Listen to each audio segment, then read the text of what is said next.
Love y'all, boys. Love you. Love you. I go to war with every single one of you every game, all right? Love you, 1-7. Here we go. 1, 2, 3, 1, 2, 3. Win.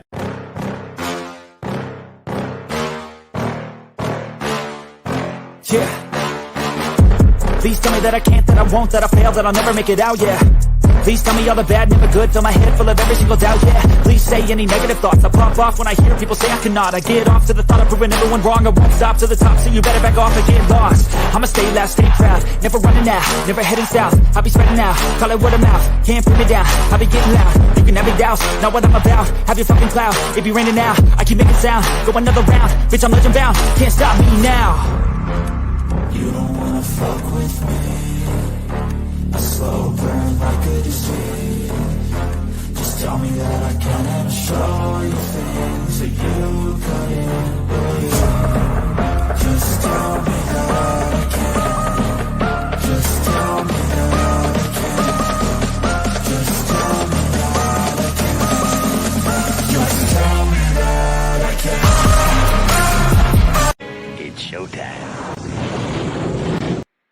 Welcome to Friday Night Lights. I'm your host, Tommy, to the highest degree, to the TOP from the 313. What is up, Bills Mafia? How y'all doing on this Friday night? I hope y'all doing well. Better than me, at least. Guys, oh boy, am I mentally and physically drained. Just, I got a lot of stuff going on in my life, man, but I made it here. You know, I honestly wasn't going to go live tonight because I got a lot going on, guys, and nothing to do with you guys, obviously, but I'll be honest with you, man, doing these podcasts, hanging out with you guys makes me feel better. You know what I mean? It gets me through this shitty time in my life that I'm going through right now, but all good. I'll get through it like I always do. But anyways, let's talk Bills, man. Let's talk Bills. Let's talk Buffalo Bills draft and all the people that are now starting to come around, right? The people that were down and out on this Buffalo Bills 2026 draft class are now starting to come around. Now, there's still a few people out there that think we did a terrible job. They don't think our team improved at all in this offseason. And I disagree. I disagree with them by a lot. I disagree with them. What the Bills have done this offseason is exactly what the Bills needed to make this team a Super Bowl contending team, a legit Super Bowl contending team, in my opinion. And it all started with the firing of Sean McDermott. Once that happened, honestly, guys, it just felt like a weight was lifted, at least from me as a podcaster who talks about this team year in, year out, game after game during the regular season, right? And, dealing with these offseason talks that we've been had over the past, 8 seasons, really? 9 seasons. And it was kind of like a rinse and repeat situation.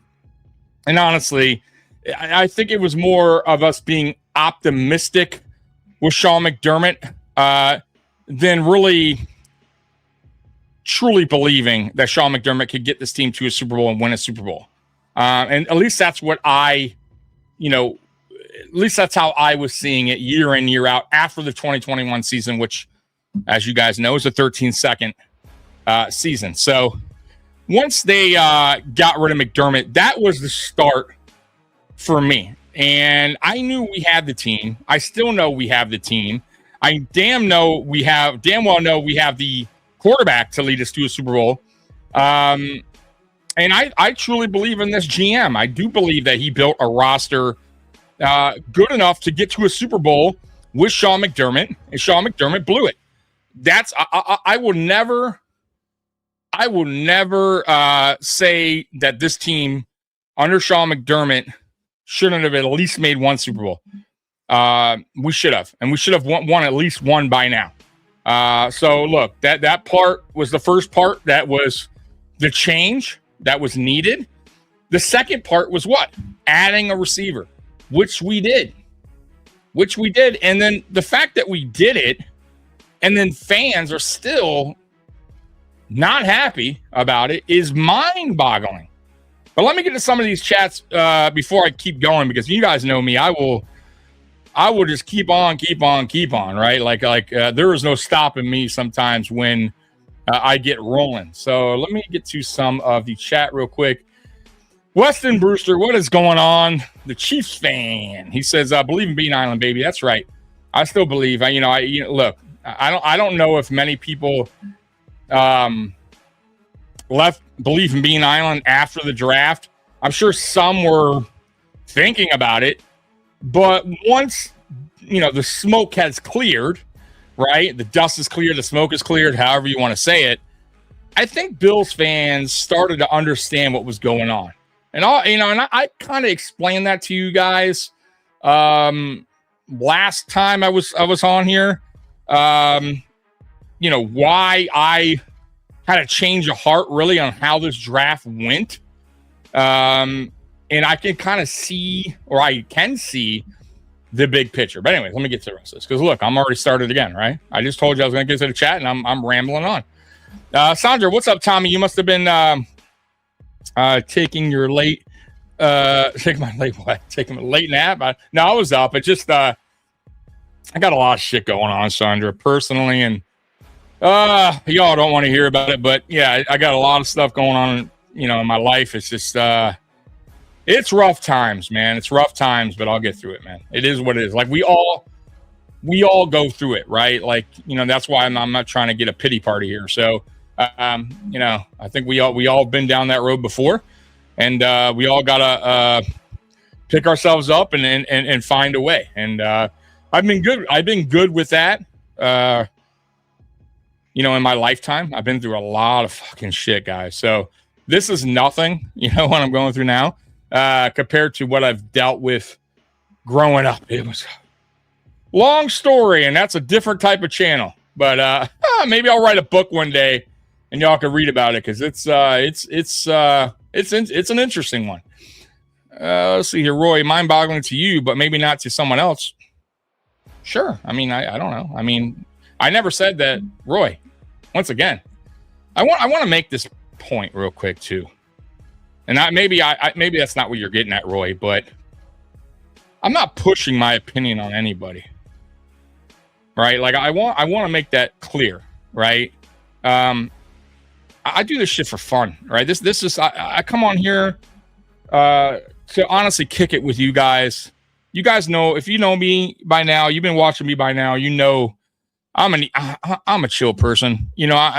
For me, look, I cover the Bills. I'm a diehard fan since '89, and I see it how I see it. Just like how Post Podium sees it, how they see it, and they're true fans, and I believe that.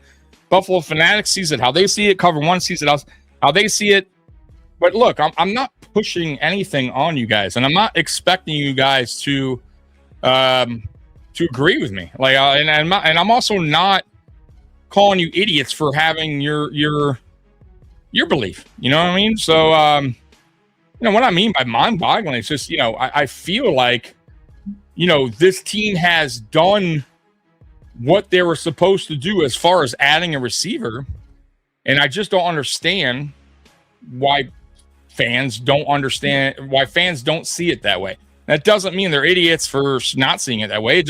I don't understand it. That's all. It's just me voicing my opinion or my take. But I'm not trying to push nothing on you guys, and I respect everyone's opinion. If you notice, Roy, like, and everybody else here, I respect every single one of you guys. I answer probably the most chats from any podcaster. Like, I want your opinions. I want to hear what you guys got to say. And then I'll respond, and we go back and forth. It's all good. It's all love, man. So there's a lot of channels that they'll get to a couple, right? But they ain't getting to every single one. I mean, I get to a lot of you guys' comments, man. So, I'm very down the middle here when it comes to that, and I'm very understanding of that. Robert, Tommy, do you feel Beane will draft a one tech? No, I don't. Listen, we'll get into that, Robert. But I just, here's the deal. And here's how I see it. And you guys can see it differently. Once again, it's everyone sees the game different. Everyone sees this this team different on how they feel shit should get done here in Buffalo, right? For the Bills. For me, I've always been a believer in, the GM is going to draft and sign free agent players that go with the coaching scheme and vision, if that makes sense. They're not going rogue, right? Brandon Beane, I don't think he's ever done that, right? He worked hand in hand with Sean McDermott. If anything, Sean McDermott had probably a little bit more say while he was here. And I kind of believe that because if you notice that, if you remember the Brandon Beane press conference where he talked about, this being, getting with the coaches, the new coaching staff and coaches and being on the same page as far as the vision and the scheme and all that stuff, it just tells you everything you need to know. That's what he's about. And that's what most GMs should be about, right? So the fact that they didn't get a true a nose tackle or a one tech tells me that it's just not what Jim Leonard wants or feels he needs in this scheme. So Brandon Beane is not going to just go out there and get a nose tackle or a one tech because us fans believe they need one. We're not the defensive coach, right? We're not the coaching staff, right? This isn't our team. This isn't our build. Maybe we think, and guys, I'm included in that, think they need a nose tackle or a one tech, right? Because of how poor the run defense has been, especially down up the gut there between the tackles. But they feel different, right? And look, I don't believe this is just Beane going, hey, I don't believe in a nose tackle. I don't believe in a one tech. Because once again, you have a whole new coaching staff in here. You got really, a whole new scheme on defense. Beane's not going to just go with, hey, let's just do how we've been doing. Fuck what you want. I don't think we need a nose tackle. Like, I just don't buy into that. And I feel like fans do. I think fans buy into the fact that it's Beane's show and he's going to do whatever the fuck he wants to do. Fuck everybody else. And I totally disagree. And that's what kind of bothers me about the hate that he gets, because I just don't understand it. It's been this way. Every team works that way. And if it doesn't work that way, usually you have a dumpster fire of a team. You cannot have the GM and the coach on different paths, right? Seeing things totally different, right? He thinks it's going to go that way. He thinks it should be this way. He likes the scheme this way. He thinks a player should fit this. It will be a disaster. And that's when you run into problems, right? And if you notice, for as much as I didn't care for McDermott, we made the playoffs 8 out of 9 years for a reason. They were on the same page, believe it or not, right? Even if Beane maybe he didn't agree with it. Maybe he felt like the defense should have been, should have changed, or the scheme should have changed. He's not going to jump in and tell McDermott what to do with his team. That's not his role. But once again, I can't push this on you. I don't want to push this on you. I can only tell you how I see it, right? By the way, I've talked to former players. They've also expressed this. This is how it works, right? This is how they evaluate players. This is how they, for the scheme. Everybody is heavily involved in these drafting process and free agent signings. But, I don't know.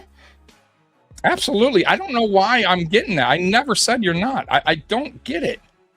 I don't understand it. I never said nobody was not entitled to their opinion. I don't get that, Roy. I'm just speaking. I'm a channel. I just speak my opinion. I never said you guys are idiots. Never. Guy, and by the way, Roy, that goes for every channel. You watch Post Podium, right? If somebody disagrees with their comment, do they not respond to them? It's how I do the same thing, right? That's how it works, right? You're not going to agree with the host every time, right? Like, and I'm not expecting you to. And I never call anybody here dummies or idiots.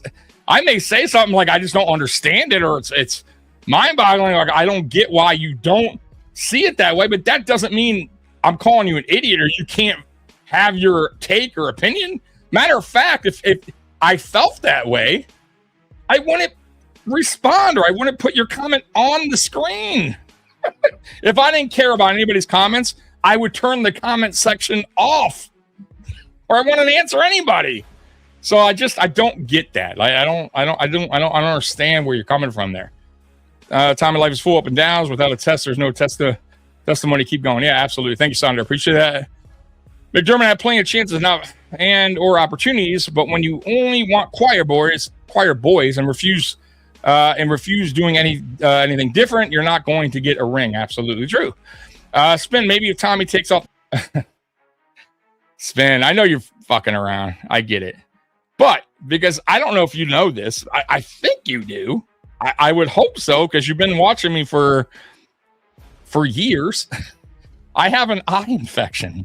Like, I have not an eye infection. I have an eye disease, right? So I have to wear sunglasses in bright areas, no matter what. If I'm in a store and it's super, bright lighting, my eyes, like, I have a problem. So I don't wear it to look cool or anything like that. And you got to remember, I'm in a podcast room, so I have 1, 2, 3, 5 lights going on, right? That are all, 4 of them are glaring in my face, including the monitor. So I have to wear sunglasses, or else my eyes will not be good. I mean, I have to wear my sunglasses.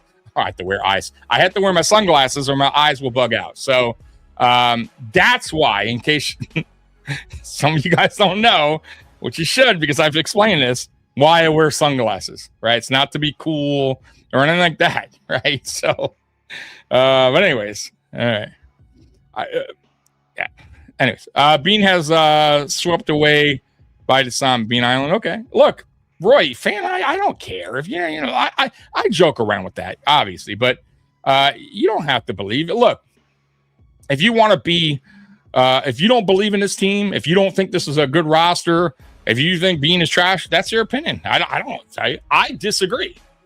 You know what I mean? I'll respect your opinion. Obviously, I post your opinion on here. So I don't see it that way. You know what I mean? I feel like what he's done this offseason is good. I really, truly believe that. And not only that, when we win a Super Bowl, because I'm that confident in this build that we're doing, this kind of, not even build, this change, this rollover, as I would say, right? Kind of a rollover is a good one. It's one that was needed. So I just, we all wanted a rollover. We all want to change. And now that change has happened, it's still not good enough. Like, yet we haven't even taken the field yet.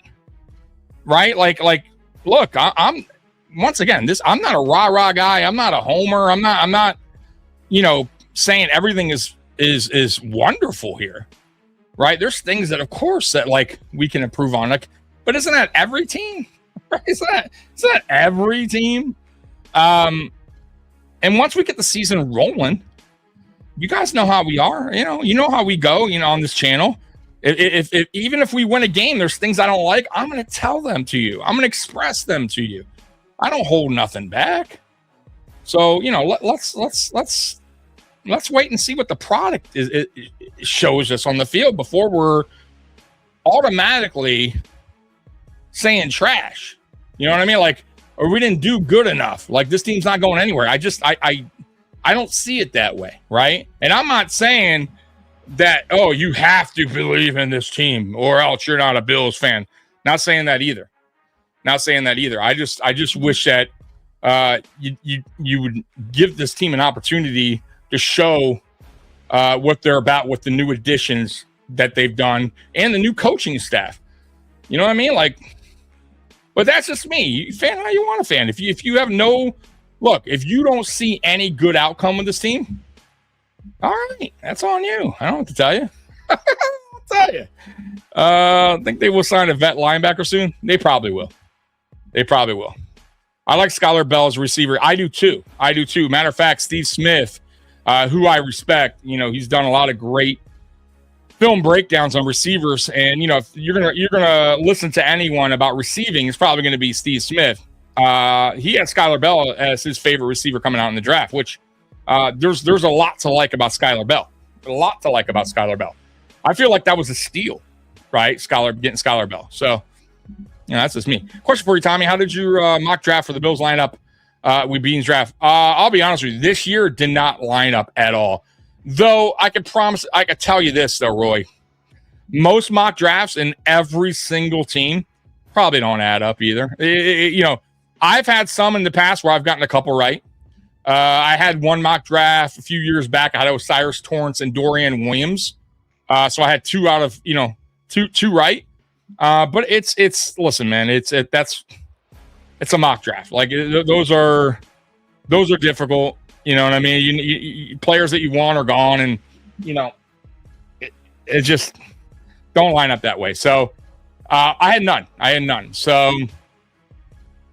but yeah, that doesn't mean anything. You know what I mean? As a matter of fact, I've had players that I didn't want here or during the live draft. Like I said, we said it a million times, where I was just like not feeling it. I like, Cole Bishop is a prime example, where I was disappointed in that pick. And that pick's turning out to be a great pick.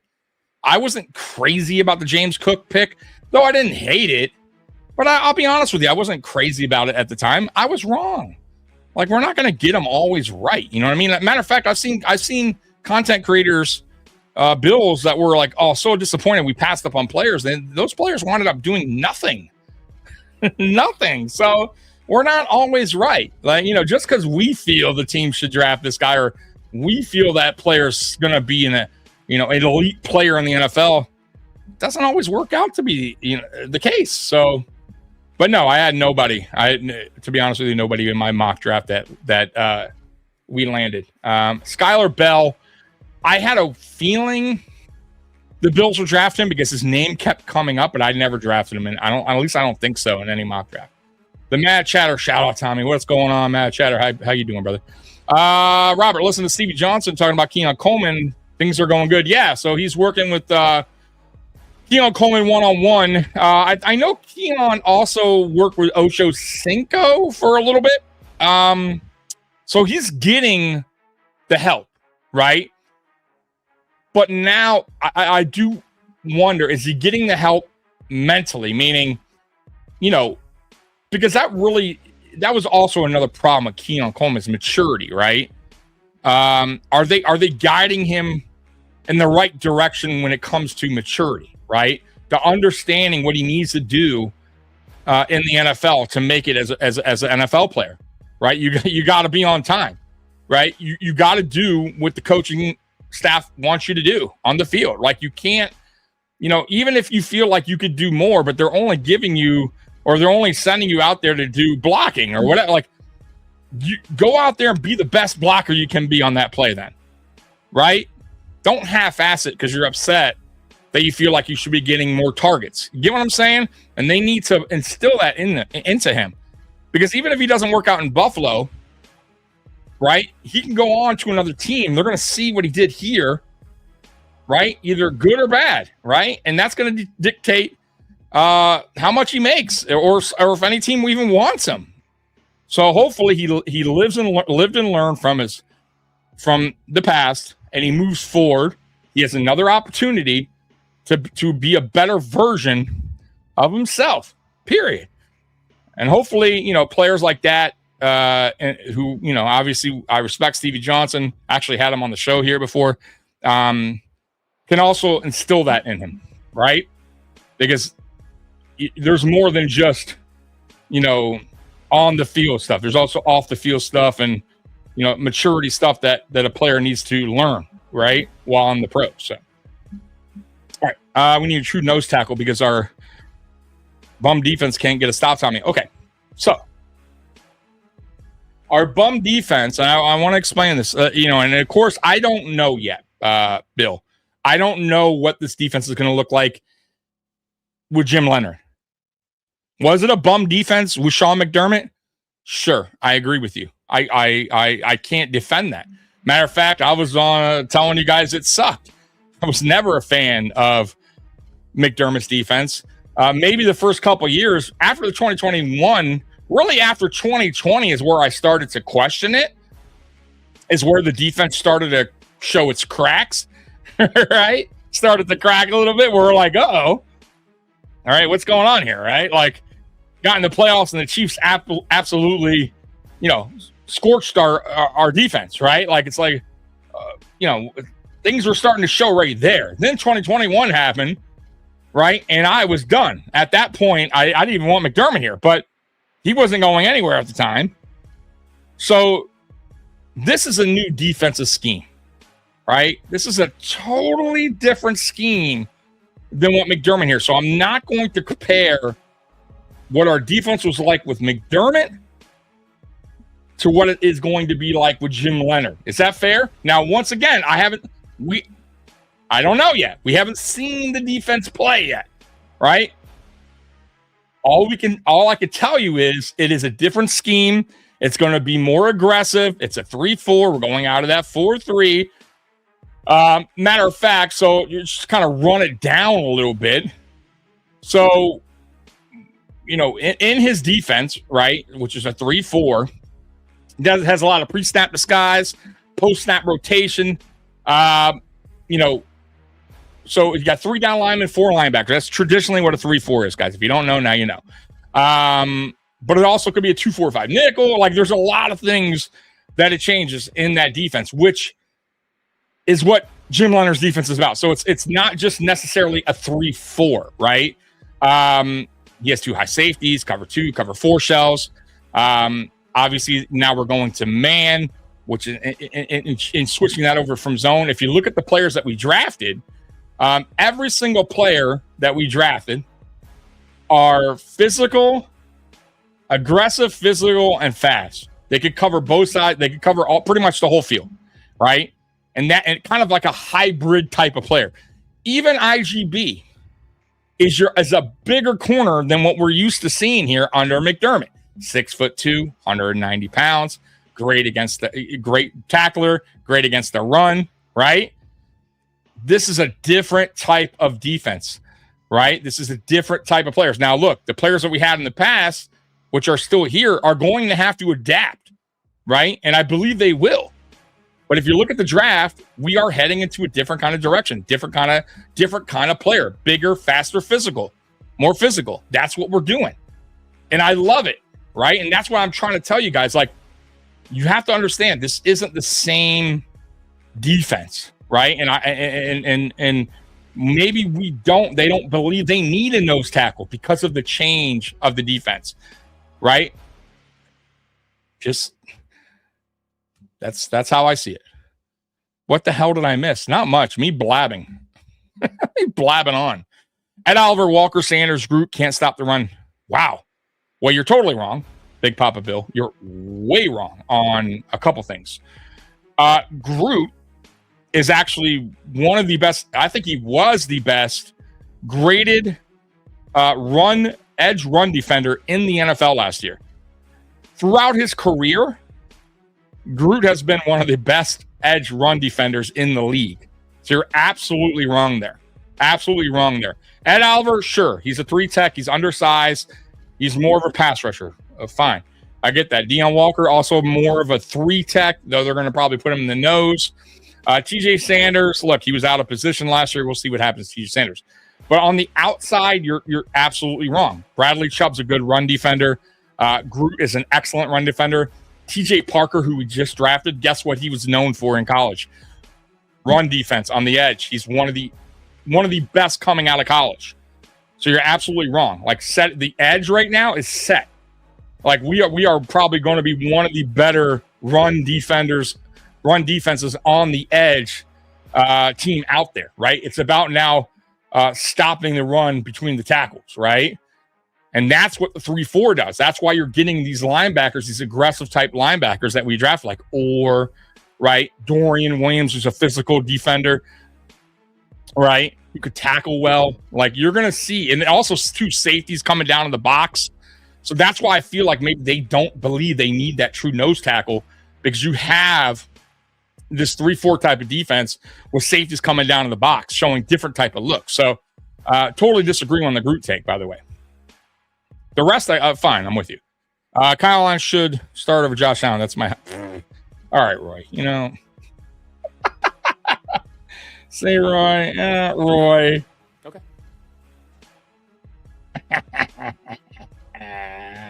Get out of here. All right. Every single team wants a beast at nose tackle. Good luck finding someone who fits our scheme and is available. I just don't think that's what they want. Right? And I'm going to go with what our new defense wants. Like, if this, put it this way, guys, if Sean McDermott was still here,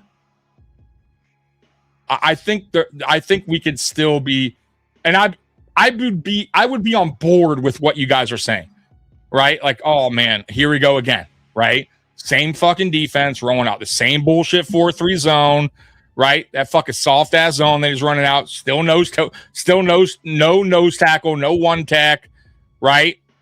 Same old McDermott defense being thrown out there. We're gonna get ran over again, but I can't say that, right? Because that has left the building, right? That has left the building. And if this is what Jim Leonard sees and envisions, by the way, he didn't have that in Denver. Did you ever look at his nose tackle there? He was, I think, about the same weight as Ed Oliver, right? Same thing. He wasn't a true nose tackle. He wasn't even a one tech. So if you're sold on Jim Leonard, guys, and you're happy about him as being hired as DC, go look what he did in Denver. He didn't have a nose tackle. Didn't have a one tech. Right? You had a guy that was like 305 pounds, 310 maybe? That's not what he did there. And nobody complained about that defense. Y'all were all giddy about hiring Jim Leonard. So if you're all giddy about it and you're happy about it, and I am, right? Then you have to understand that's not what he wants. But this isn't the McDermott defense. I want you guys to understand that. I want that to sink in. This isn't the same type of defensive scheme. Right? And I'm telling you guys, I want you to kind of read into more of McDermott's scheme. Of Jim Leonard's scheme, right? And what he does, right? Pre-snap looks like cover 2, post-snap rotates cover 1 robber. He does simulated pressers, so he'll look like 6 rushers coming and he'll send 4. Right? He does basically shows you a lot of different looks that Sean McDermott didn't do. Right? Zone blitz concepts. Like, he does a lot of stuff differently than what we've been used to seeing under McDermott. Right? And that's why I'm excited to see this new defense. Right? There's just a bunch of different looks. This isn't the same old. And I feel like we're so caught up in what we've been seeing that we're not understanding that is gone, right? That was a problem that is now gone, right? And that's what makes me happy. And that's what makes me think and believe that this team's going to be very different looking, especially on defense. Offense, I would say it's going to be better, but it wasn't terrible, right? The reason why I think it's going to be better is because the addition of DJ Moore. Also, too, I do believe Brady won't have that short leash that McDermott probably had on him, where he probably was, telling him not to do certain stuff, not to be reckless, throw the ball down. Like, now it's up to Brady, right? Brady now has full control of his offense, and he can do what he wants to do with the offense, right? But so I do believe the offense got slightly better, which is a great thing because it was already good. It just wasn't great because we didn't have the one. Now we have the one. Our defense has always been the problem. Let's be real. And we are addressing it, and we have addressed it, and I'm excited to see it on the field, right? For as much as I'm saying I'm excited, I got to see it, though, right? Right. Oh, and Hoyt, and Hoyt's coming back, which is a key piece to this defense. A guy that could pretty much cover the whole line, right? I mean, a jack of all trades there. I can't wait for him to return. He should be back by week 1. He should be. Tommy with the shades is Tommy the mafioso. That's right. That's right. What did I do to you? I don't know. Nothing. What are we talking about? Why is Spin upset with you? I mean, why is ban Spin? Nah, I wouldn't advance. Spin's my dude, bro. Spin's around. Spin's been here a long time, man. The Bills safety room this year looks dynamic to me. Kilgore as a safety looks good to me. Kilgore is a great name for a safety, and I think that was a great selection. I'm telling you guys, when you look at this draft, I felt like we had a lot of sneaky good picks that people are kind of overlooking, that I believe are going to be key contributors to this team. And look, they may not all be key contributors year 1, but in the future, meaning maybe by year 2, you start to see a change, right? Where some of these guys are becoming more and more key contributors.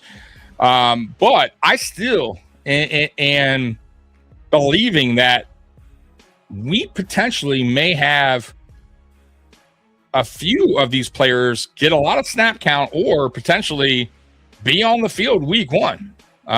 So I'm not totally sold on, people saying that this is all these draft picks are not going to be on the field or not going to get a lot of snap count year 1. Like IGB is a very interesting draft pick. Very interesting. I talked to Dan Mitchell on Tuesday. I tried to explain that to him, that I do feel like IGB has a real opportunity to get that CB2 role, to get that CB2 job. He was like, into it a little bit, kind of explained to him that he fits this Jim Leonard defense scheme probably better than Maxwell Harrison does. And also the way Leonard likes to do by rotating his corners a lot, you may see IGB as CB2 or heavily in rotation in year 1. And then Dan, I think he went on and talked to Kevin Massar. I forget. I'm butchering his last name, but he went on his Bills roundtable with him and Z-Bot, and they got to talking about IGB. And they kind of also was letting him know basically the same thing I was, probably going into a little bit more detailed on the scheme fit of it. But Dan is now understanding or starting to maybe, go, hey, maybe that pick was not such a reach. Maybe that pick was a guy that Jim Leonard saw as a perfect fit for what he's trying to build here with the defense. And I believe in that. I do. At first, I was scratching my head. I didn't understand it. But like I said, once the smoke cleared, guys, and I evaluated the draft, read all the profiles, saw the film of the players, understood what Leonard wants, what kind of player he wants on this defense that fit his scheme. It all made sense. Go look at every player we drafted. I think all of them, if I'm not mistaken, were very good to great run defenders in college. TJ Parker was the best, actually. Elite level. Right? Look at Orrs. Right? That dude is, bro, that guy east to west, north, south, that guy's all over the field. Aggressive, fast, runs, I think, a 4.4, can tackle very well. Kilgore, same thing. Put him he can come down in the box, he can play safety. It doesn't matter. He's great at run defense. He's physical, aggressive, has speed. Look at every single player. I'm telling you guys, on the defensive side of the ball, they're all guys with that play aggressive, can tackle, and they have speed too to cover the field. And that's why I don't think our run defense is going to be what it's been, which is atrocious. I think it's going to take a major leap forward, and we'll find out. But I believe that. Let's say assume the worst and never be disappointed. I don't assume anything. I just go with what I feel, right? Doesn't mean I'm going to be right though, right? I could be wrong. I don't know. We'll find out, right? So, no, I'm not going to assume the worst, right? Yeah, I believe this team is heading in the right direction. I believe this roster is a good enough roster to get the job done, meaning a Super Bowl. I believe in it. I truly do. And that's just not being optimistic or Homer fan. If you watch this channel long enough, I think I've only said that one time, and that was going into the 2021 season. But after that, it was always, and I always told you guys, do we have an opportunity? Could we go to the Super Bowl? Sure. Right. But, it was more me being optimistic. I wasn't totally sold on us going. I just didn't have the faith in McDermott. I didn't have the faith in the defense. And I told you guys this year after year after year. We're a good team with a coach that stalls in the playoffs and a defense that has just totally failed us. And but because of the fact that we got Josh Allen, hey, you never know. But that's not a good thing. That's not how I want to, go into each season, right? I want to have faith, or I want to see a product or that's good on both sides of the ball, a well-rounded football team. And I always felt like since the end of the 2021 season that we were never well-rounded. I never could count on the defense. I never believed in our defense. They proved it to me year in, year out. Couldn't count on them. Go Bills. Damn right, go Bills. What's going on, Cindy? Robert, lock on Bills today. Had a locked on UConn guy on today. He says Skyler Bell isn't done growing and is a great person off the field. I gotta watch that. I didn't see that today, but Skyler Bell has a lot of upside, a ton of upside. For where we drafted him, 4th round, I felt like that's an excellent pick. Excellent pick. I have no problem with Skyler Bell. I wasn't sold on Omar Cooper Jr. I don't know why people were so upset the fact that we didn't draft Omar Cooper Jr. I'm not saying he's going to be a bad player. I didn't see him as a 1st-round grade. This draft was just not. There wasn't a lot of players that, for me, that I felt were a 1st-round grade. Maybe 15, maybe, right? If we draft him there, then we don't have a 2nd round, right? We don't have all these 4th round. Like, for me, it was the right decision to trade back, to acquire all these draft picks that we did. And I'm not a believer in that these are only depth pieces only. Like that none of these players are going to make a difference. I don't see it that way. And I'm not knocking people who see it that way. I'm just telling you that I don't see it that way.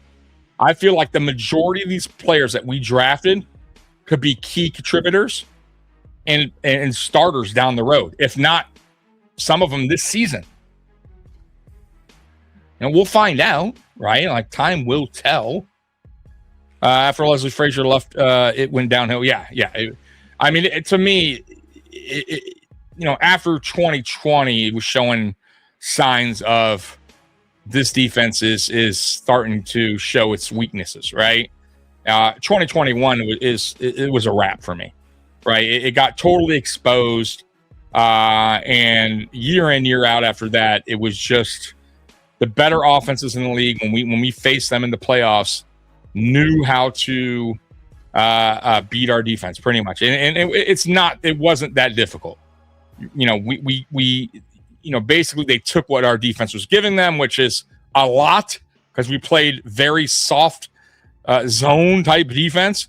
So we gave a lot of cushion, and they just sliced and diced down the field. I mean, it wasn't that, hard to, crack the code of the McDermott defense. Good evening, Tommy. Hey, how you doing, Edward?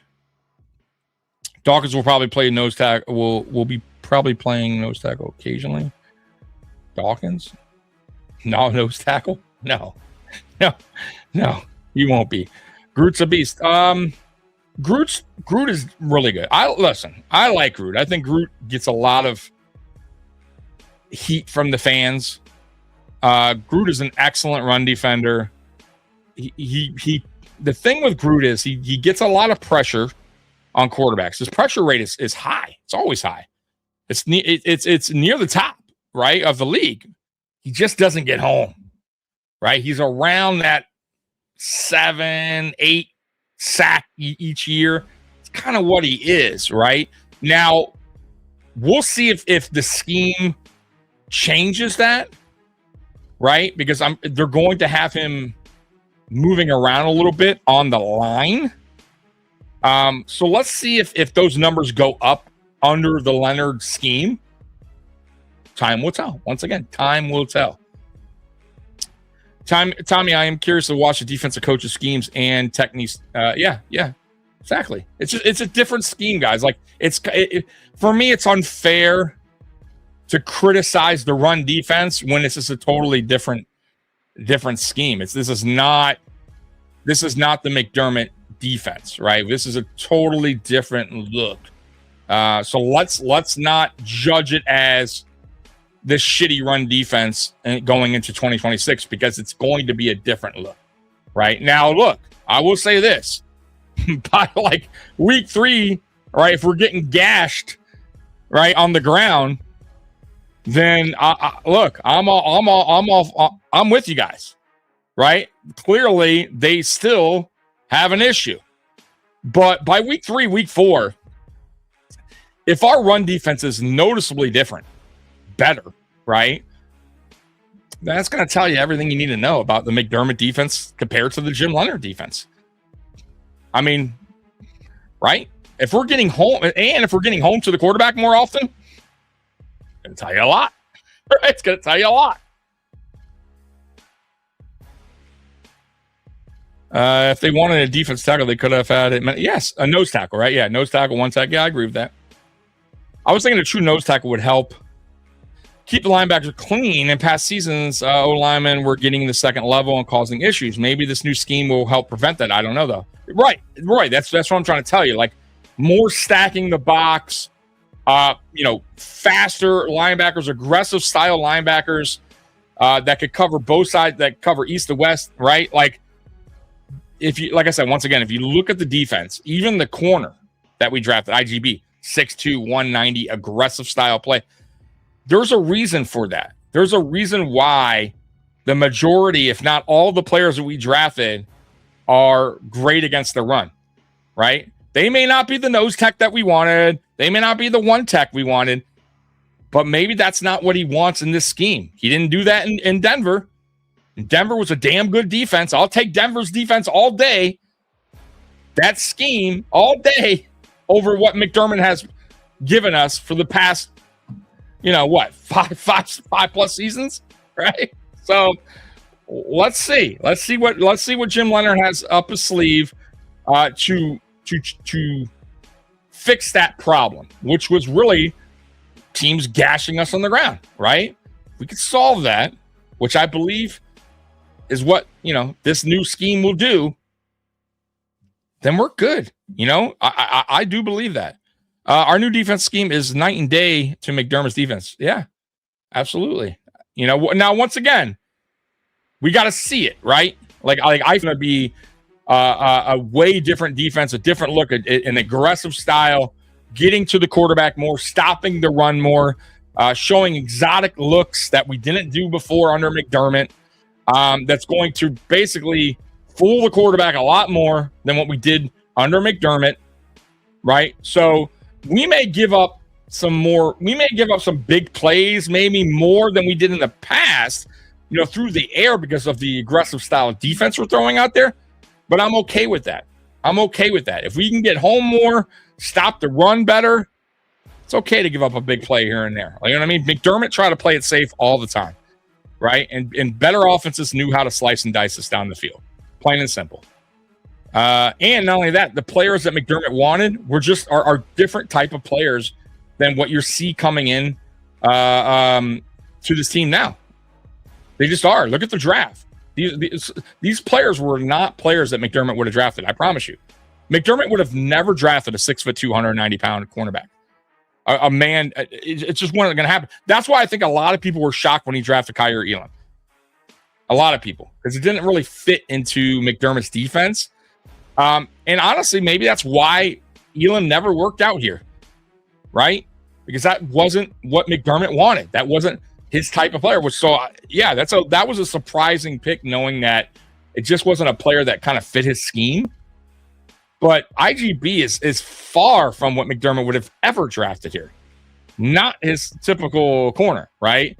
So, I just see the difference already in the draft. And obviously in free agency, right? CJ Gardner-Johnson would have never been signed. Never. Right? Look at the receiver that we just brought in or were inviting to rookie camp. The guy with all the off-field stuff. Burton, I think his last name is.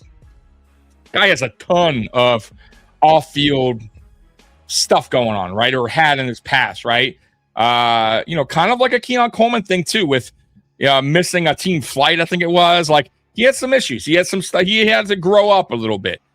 And we're giving him the opportunity to come and see what he could do right here and be maybe a better version of himself. Because if he is, go watch his tape. That guy's a hell of a player coming out of, I think he played for Alabama. Hell of a player. I'm pretty sure it was Alabama. So that's a guy. Look out for him, right? If the guy get his shit together, we may have found something there, right? Don't count that player out. But once again, that player would have never got the invite under McDermott. I promise you. It would never happen. Snoopy coming in. Tommy, Uber overnight till 9 a.m. You're going to be the source of entertainment tonight. How long you on tonight? I usually just, most of the time, 2 hours, Snoopy. But I just kind of wing it, man, to be honest with you. Honestly, it's all about you guys. It's all about the chat. You guys know how I do here. I'm not your typical podcast, man. I'm just kicking it with you guys and reading your comments and talking about your comments and going from there. That's what makes this channel a little bit unique compared to a lot of Bills channels out there, right? And some people may not like it. I don't know. Everyone has their cup of tea, but yeah, dude, I'll be on here until usually 2 hours. So we've been on here for about an hour already. It's probably another hour. Shit, I've done 3.5 hours. So it just depends how it's going. Yeah, Roy's not a fan of Beane, which is understandable. I get it. I'm not gonna push everybody to like Brandon Beane. Right? I will say this though: if the Bills win a Super Bowl in the next 2 seasons, it's gonna be interesting to see what Bills fans have to say about Brandon Beane and the change with McDermott going, Beane staying. If they do go and admit, okay, maybe the problem was McDermott all along, right? Now, if Beane fails, listen, I'll be first to tell you guys. I'll come on here and I'll tell you. It was probably both of their problems, right? Beane needs to go. Like, I'll be first to admit when I'm wrong. I'll tell you guys that all the time. I was wrong about Ken Dorsey. I was all for Ken Dorsey being OC. You guys know I'm a big Hurricanes fan. I believed in Ken Dorsey. I thought he was an excellent quarterback coach. I believe that he was a big reason why Josh Allen is where he's at today. He's one of the reasons. He did a great job with Cam Newton. Even Cam Newton said he's the best quarterback coach he's ever worked with. And he is a reason why he also won the MVP that year under Ken Dorsey as quarterback coach. So I thought, that with all that, Ken Dorsey, would be a good OC. And a lot of people thought the same thing. It wasn't just me. And I was wrong. It just wasn't for him, right? I think Ken Dorsey is in Dallas now as a pass game coordinator. He did a great job, they said, in Dallas last year. So maybe he found his role there. But I'll admit when I'm wrong. I have no problem admitting when I'm wrong. I just feel like Beane none. I trust in him. And we'll find out. Look, time will tell. Time will tell. Jude Bowry, tackle guard, will be in the mix for left guard. He will be, and he'll be competing for that. Yep. They like him a lot, too. It's another player that, once again, and that's a great point, Robert, that we talk about this draft as every player we selected was depth only. They're never going to see the field as a starter. Like, I don't see it like that. I really don't see it like that. There's a lot of guys that we drafted that either are going, I feel that can be starters year one, and if not by year 2, year 3. Like, I have a lot of faith in these guys. Like, when you look at the draft, overall, like the players that we selected, I'm very high on TJ Parker. Very high. He's a high ceiling, good dude. Had a great 2024 season, 2025 season, a little bit down, a down season. However, they did change their defensive scheme, right? So, that does play a part of it a little bit, right? But TJ Parker, excellent run defender, edge run defender. And I feel like he could be a better pass rusher too if he just works on his craft. And that's what they're going to do. Player development. That's what you got positional coaches for, right? That's why you got the off season. They work on this stuff. IGB, I've talked about him a few times, man. And it's funny because IGB initially was probably, if you look at my body language on draft day when we went live, I was just stunned. But once everything that was done, the draft was over, and I had time to kind of like look at these players, understand what their strengths and weaknesses are, understand what Jim Leonard wants in a player and his scheme. I changed my mind big time. I feel like this guy has a lot of upside and potentially could be CB2. And that's how much I have faith in that pick. Jude Bowry, another player that they were extremely high on, a guy that could play tackle and guard. As you know, we lost our guard. That position is not set yet. We'll see when it comes down to Bowry. He was really good in college. Skyler Bell, for me, a steal in round 4. Absolute steal. A guy that is still, has not hit a ceiling yet, right? Elarms-Orr, linebacker, round 4, another round 4 pick. Watch his film. That guy plays with his hair on fire. Aggressive, fast, east to west. He covered the whole field. I mean, the dude is electric. And that could be a future starting linebacker. Watch him. Kilgore, another guy, a safety. Plays with his hair on fire. Physical, fast, aggressive. Love the pick. Zane Durant, we'll see on him. That's one player, like, I still got to do a little bit more homework on to kind of, give you my really, really honest opinion on him. I don't know much about pride. I'm not going to lie to you guys. Tommy Doman, the punter, is going to obviously compete with our Aussie punter.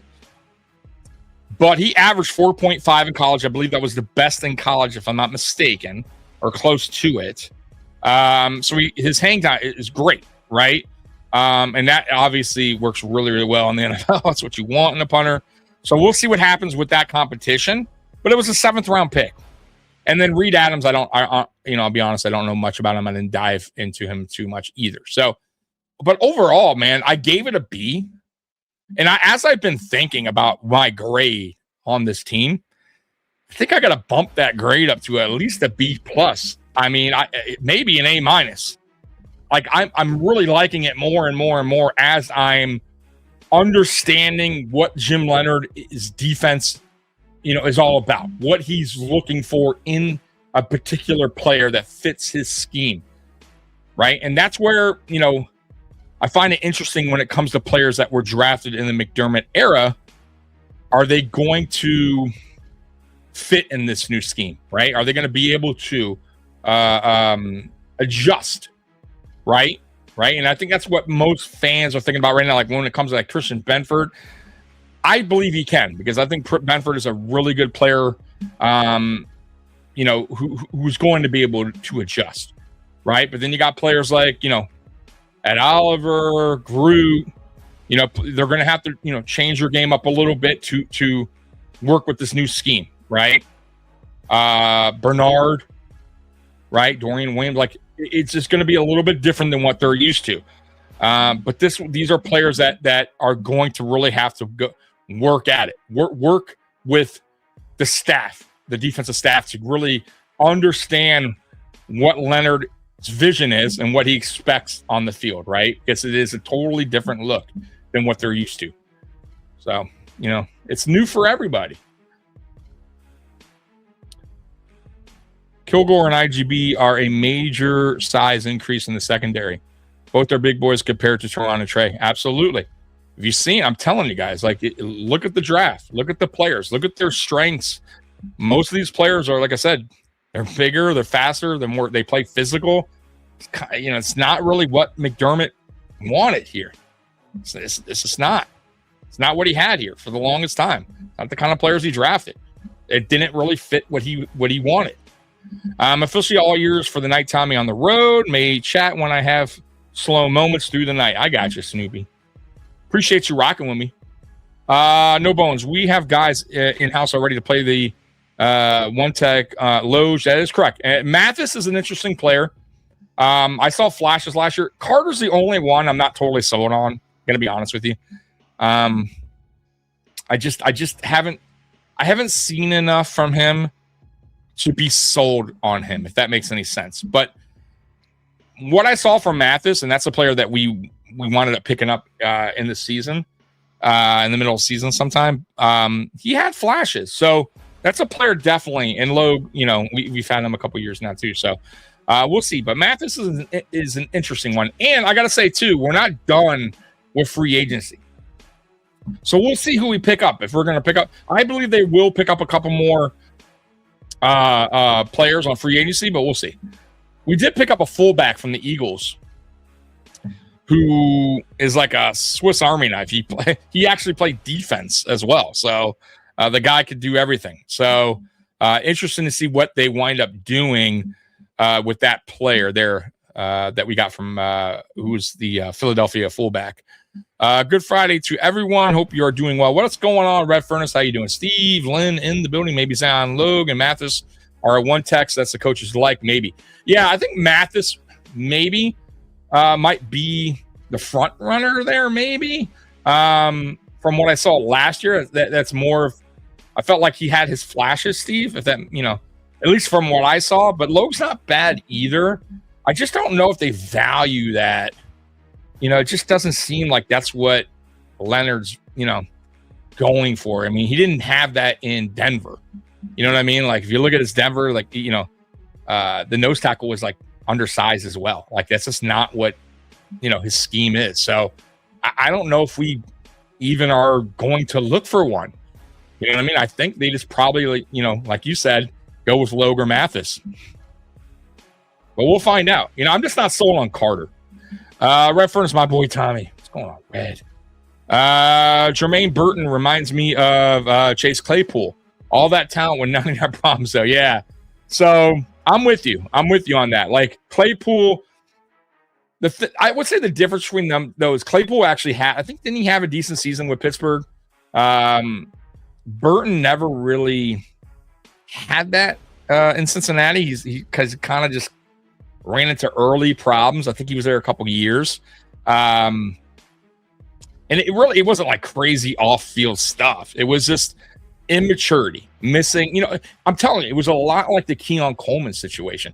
Maybe a little worse, right? A little worse, right? And, never good missing your team flight to a game. And then getting suspended and then going to the casino in the same clothes that they saw you on the sideline with. It's just not a good look. That's an immaturity thing. That's something that he needs to fix if he wants to stay in the NFL. Same with Keon Coleman. Claypool, same thing. I don't know about too much of his off-field stuff. I don't think it was much. I think it's the same thing with him. It's more of an immaturity kind of thing. But Claypool had the talent. right? He had the tools. And the same thing with Burton. If you look at Burton is that dude has a high ceiling. He could be a good player in this league. But he just has to get his head right? So they're giving him the opportunity, right? He's going to go. He got invited to the rookie camp, which I believe starts this weekend, if I'm not mistaken.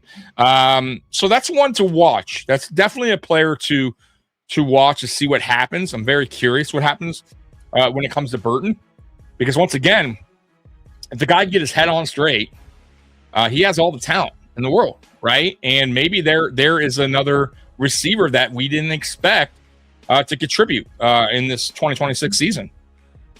A former third-round player and a player that was really good in college for Alabama. So let's see what we got. You never know. I'm always for giving a player another opportunity. And it's not like the guy went out and killed somebody in a car crash. You know what I mean? Like, we can give a guy like that an opportunity. We're giving Keon Coleman an opportunity, right? Like, let's be real.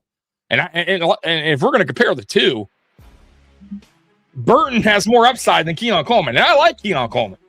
Burton's a better player coming out of college than Keon Coleman. And once again, no knock on Coleman. I think Coleman still has an opportunity to produce here, but I think Burton has a higher ceiling, right? As a player, as an athlete, as a receiver. A little bit more tools in the shed, right? Right, you can do a little bit more. Sabres up 2-1 in the third. Oh, okay. Sabres are playing tonight. I'm sorry. It's not a hockey fan, but hey, go Sabres. My Pistons were playing tonight and getting fucking destroyed. I think that game's over, right? Yeah. No, my God, they're up. Are you fucking kidding? Bro, the Pistons won. Wow. Is that right? No fucking way. Hold on, guys. Wow. So, wow. God, Pistons were down by 22 at the half. I mean, getting worked. And they wound up winning 93-79. Orlando scored 11 points in the third and 8 points in the fourth. Detroit scored 24 in the third and 31 in the fourth. Wow. What a turnaround. I was just about to look and just crack and just rip on my team, good for them. So now it's game 7 and heads back to Detroit. That one I'm going to have to watch. Like tonight, I obviously I had to be here with you guys, but I ain't missing that game. But man, good job by the Pistons. And let's go Sabres, right? 2-1. Right. Who am I missing something here? I don't know where. Let's see here. We had no bones. We had a little to zero depth at edge and corner. They were more of a need than many thought. On top of being premium positions, they were the right moves over nose tackle, and or a linebacker. And we got the linebacker. So in a good one, by the way, no bones. I'm totally sold on the linebacker we drafted in Orr. Totally sold. I'm fine with it. Love it. Love the pick.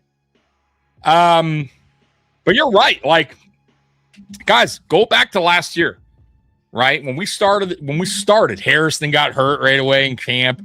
We had to go to Trey, and I'm like, and thank God. Look, I'll give Trey credit. Love Trey White. And I was just like, what's Trey going?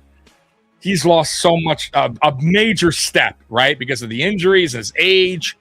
And he started off a little, wasn't the great. And then as the season went on, Trey, his credit, Trey got better and better and started playing a lot better.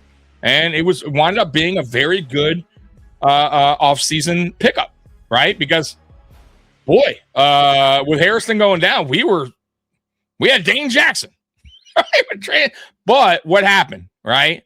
Trey got hurt. Harrison got hurt again.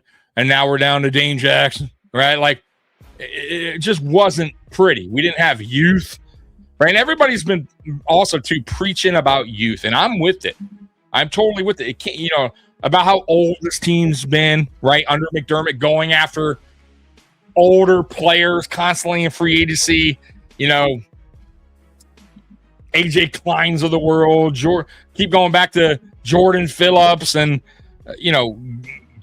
no offense, Jordan Poyer, Like, and by the way, Jordan Poyer last year, I give him a lot of credit too. It's another player. I was like, hey, like this dude came in and he actually helped out Cole Bishop a lot. And I feel like he was another reason why Cole Bishop, his game went to another level, having a guy like that on the field. But let's be honest, Jordan Poyer banged up. You know, he's not the same Jordan Poyer, right? You guys know where I'm going with this. Like, that's what he did, right? He got a lot of aging players, right? You're seeing the youth movement going on here. Matter of fact, you're seeing it in the coaching staff. A lot of young coaches, right? A ton. You know, a lot from college. Upcoming, innovative, young coaches. What you guys wanted. You guys wanted youth, right? And they're giving you that now, right? They're not just throwing out, you know, these Joey Bosa's of the world going, hey, we're not going to address it, you know, Edge, we got Joey Bosa. Like, they're trying to get into this youth movement now. And guys that are fitting into this new scheme of Jim Leonard. You know, get what I'm saying? And that's why I'm trying to tell you guys, like, that's why I'm excited. This isn't the same old that we're rolling out year after year after year. And you're like, you know, and we're begging for a nose tackle because nothing's changing anyways, right? And we're doing the same old routine where let's get Dane Jackson back. Let's get Trey White back. Is Micah Hyde okay? Can we bring him back? Like, you know, where's AJ Klein when you need him? Like, we don't want that. Right? And it's okay to add a depth, you know, as well, right? Like, we need that. We can't always go through free agency year after year after year and get older players that are getting burnt out there, right? And I like what they did in the draft. I really do. It makes sense. But of course, they still got to put that on the field, right? It could sound great, it could look great on paper, but we got to see it, and I'm with you guys on that, right? I'm totally with you guys. Who's more talented, Burton or Coleman? Burton. I got to be real, and look, Steve. I wanted the Bills to draft Keon Coleman. I did a video how I felt Keon Coleman could help this team out. And I still feel like he could contribute. And it's not a knock on Coleman by saying this, but Burton had a better college career. He's more well-rounded as a receiver. He could do a little bit more out there, if that makes sense, right? Way better route runner, right? Than Keon Coleman. It's like night and day, in my opinion. So I would say, obviously, Burton has more of the upside, more tools in the shed than Keon Coleman does. For me, Keon Coleman, they got to find his role in this offense. And you know, for me, what I saw in Keon Coleman, where I felt he did good last year, was in slants and crossers. Shadowing the defender because he has a bigger body, right? He's a bigger frame receiver. He did really good in that, right? Those crossers and screens. We just didn't do them enough. And once again, he also has to understand like his role too, right? He's a bigger receiver. He needs to block more. He needs to go out there and show some do what the team is needing him to do as a bigger receiver. Right. Also, he boxes out really, really well as a receiver. Right. We all know he has that basketball background. He could be used in the red zone a little bit better than what we've, you know, done in the past. So these are things that I think they can work on too, as an offense to, you know, play to his strengths, if that makes sense. But if you're asking me who's more talented, for me, it's Burton. I don't know if you agree or not, but. And I'm sorry for the long-winded answer. Pistons won. I know, dude. They were down 22, Randy. That's fucking... dude, I was just about to rip the team. Because I was about to look at the score. And matter of fact, when I initially saw it, I'm like, oh, the Pistons fucking got destroyed. And it's like, wait a minute, the Pistons fucking beat the shit out. How'd that happen? So, man, what a tale of two halves. In that game, apparently. So I won't be missing game 7. It's in Detroit. Shout out to the Pistons. That was great effort because it did not look good. It did not look good early on. So All right, Sabres just scored. They're up 3-1. Hey, good shit for the Sabres. For me, they got to close that game out. You don't want to go to game 7, right? You're the better team. Get it over with, right? Move on to the next round. But yeah, like, and speaking of my Pistons, who were down 3-1, by the way, in their series, I'm a big believer in momentum, guys. And the momentum after this game has totally shifted back to Detroit.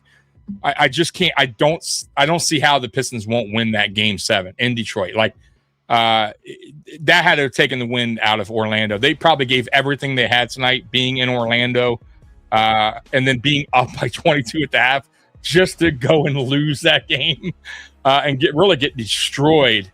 What they lose by 14 points. Yeah, I mean, that had to have taken everything out of them. So I'd be shocked if the Magic go to Detroit and beat the Pistons.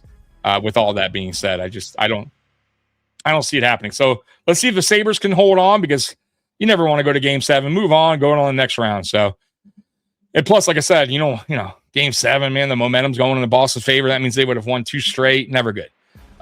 Cool. Hope he stays there. Who's am I talking about? Hey, Jordan Phillips is from down the street from where you're so Roy. He will. He's not coming back. Let's see. Steve Lynn. Hope Stevie helped Keon this offseason the way Eric Moulds helped Shakir after his rookie season. Yeah, I mean, look, I was talking about that earlier too, Steve. For me, I hope he helped them, obviously, his game out, right? But also mentally, right? Right? To understand that you got to be better and grow up. Right. And maturity wise, right. And I'm sure every NFL player has gone through that for the most part. Right. A little immaturity stuff. You know what I mean? When they first get into the NFL, it's a different step up from college to NFL. But Keon Coleman, we're hoping, right, as Bills fans, because he is on our team. Right. And I'm going to root for whoever's on our team. He's not a bad person. But I hope that Stevie worked with him on that stuff. I also know that he worked with Ocho Cinco as well, Steve. And like I said, hopefully he took, maybe some lessons, some, life lessons, right, from these guys, because I'm sure they talked to him about, the stuff that happened last season. But for Keon, I'll say this too, though.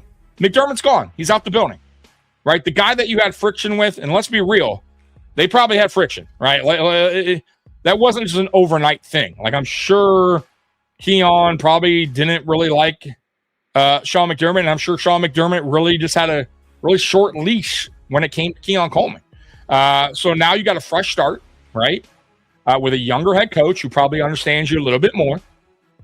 But you can't fuck it up. You can't fuck it up. Because once again, even if you make it past your rookie contract here, and Buffalo don't want you, right? Let's just say they're like, hey, we're just gonna, we don't want to pay you anymore, whatever. GMs will look at this player, look at you, Keon, and go, hey, what did he do, after the fact, right? Did he have a good, last year or two in Buffalo, right? Did he do everything that was asked, that was asked to do? And he'll probably get another opportunity, right? I see it all the time. So. But if he comes in the season and we're hearing him missing practices, he's not getting a game day jersey, it's just probably not going to work out for him in the NFL. And you know what? He's not the only player that happened to go down that route, right? Like that fucked up like that. So we'll see. Okay, I'm late. Cause of the listening, but what if they pull out a player for a player trade with another team for Harrison if he doesn't fit the new scheme at all, and because of the first round pick? They won't trade Harrison. It's way too early. He has upside to him. He's very he's not a big corner. And I feel like Leonard is going for the more bigger, aggressive style corner, but that doesn't mean they can't find a role for Harrison. And I'm not saying, by the way, that Harrison won't have the CB2, he won't be CB2 week 1, but no, they're not going to move on from Harrison this soon, right? They're going to see what they got, and if they have to move him, if Leonard feels he, can be moved, or he's a rotational kind of guy, because, by the way, Leonard likes rotating his corners depending on what the offense is throwing out there. So we'll see. I'm not done with Harrison. I still believe in him, and he's shown flashes last year. So we'll find out. Time will tell. But I don't think they're moving on or trading him. They have no reason to. It's way too early. And there was signs that you saw last year that he can be a good corner in the NFL. He had a couple interceptions, and obviously you can't teach speed. Harrison's a man corner, so it's not a question of scheme fit, maybe more performance and health. Well, health comes into play, and he is a man, but he's not a physical man cover. So there's a big difference there, right? He's not what Leonard likes as far as a physical man cover, a guy and that's what kind of got IGB in a little bit of trouble in 2024, a little bit too physical, a little bit too handsy, right? And got himself a lot of PIs. He fixed that up in 2025, though, and it was a really good corner last year. I think quarterback rating was like 42.8 or something like that. He gave up no touchdowns. He had a couple interceptions, like 4 or 5. Had some pass breakups. So very physical, good tackler. That's one thing that was the knock on Harrison, was tackling. Remember that? He was, kind of undersized. He had to work on that. So we'll see. Yes, he's a man defender, but I think IGB fits more of what Jim Leonard wants in a corner. But time will tell. But you're right. The injuries also play a role when it comes to this as well. Can Harrison get through a camp without getting hurt? We'll find out. I'm not going to kill him because it was only 1 year. He's been on the team only 1 year. But, getting hurt in camp and then getting hurt in the season again, that kind of sets you back a little bit. I think McDermott had an issue with Keon. Brady is rooting for him. This will be a better year for Keon. I'm with you there, but he has to put that work in, right? He has to also get that mindset of I'm going to do everything I need to do, or I'm going to do everything the coaches want me to do out there, right? I'm a team player, because that's really what he is right now. He's not a number 1, right? He's not a number 2. He's just not, right? He has to know where his role is on this team, and he has to be his best at it, if that makes any sense. And if he can prove that, then either he'll get an extension here in the future, or he'll get another contract with another team that maybe values him or sees him as in a different type of role on their team. But if he doesn't put the work in, he doesn't do what the coaching staff asks him to do, and he's just out there and he's not putting effort in, it's going to show on film, and he's going to have a tough time finding a team if the Bills move on from him. It's that simple. There's a ton of players out there that want, a receiver gig, a spot on a team as a receiver, right? They would love to be in the position that Keon Coleman's in, right? So don't take it for granted. I'm a Celtic fan. They were up on Philly 3-1, then blew 2 games. Actually, Philly blew them out twice. Game 7, yeah, bro. I gotta say too. I mean, Philly. And the momentum's in Philly's favor, bro. But you're in Boston. If there's one thing that's helping you guys, but man, yeah, that's never good. The momentum swing has to be in the 76ers' favor right now. Harrison played press and zone at Kentucky. That is true, too. Worst case scenario with the speed, he'd be an elite slot corner. Great point, Steve. That is a great point, and he could be. That is a great, actually, really great point. And you know what? I could see him as a slot corner. That's a spot on comment, bro. That's a spot on comment by you. Good shit, bro. Good shit. We need Tommy at linebacker. I have a heart attack out there. But I would, if I did hit somebody, I'm gonna tell you right now, they'd be hurt. I would definitely be, put some pain on somebody. If you look at IGB measurements, his testing numbers, and compared to Will Johnson from Michigan coming out, strikingly similar for your information. Yeah, dude, that's right, Steve. I'm glad you're kind of. I don't know if you're on board with the pick, but when I look at IGB and I looked at his film, and then I looked at what he did last year, dude, the guy has impressed from at least how I see it. Especially with his penalties. I mean, he there was a big jump from 2024 to 2025 in that category where he didn't get a lot of PI calls compared to the year before. So that tells me he's doing everything he can to get better at his craft. I love seeing it. And if you look at the quarterback rating against him, it's super low, 42, I think 42.6, 42.8, whatever that is, but super, super low. So that means success rate is very not good, right? And 0 touchdowns allowed. He's physical at the point, at the line, and he's a good run defender. I love the pick. I do. I absolutely do. And Will Johnson is a damn good player and one that we fucked up on last year, who we had the opportunity to draft. And we weren't the only ones, by the way, that slept on Will Johnson. But yeah, man, I think IGB is, they looked at him, his measurements, and what he did last year with Ohio State and the improvements he made. And I think they just see him as a player that could be a player that starts for them.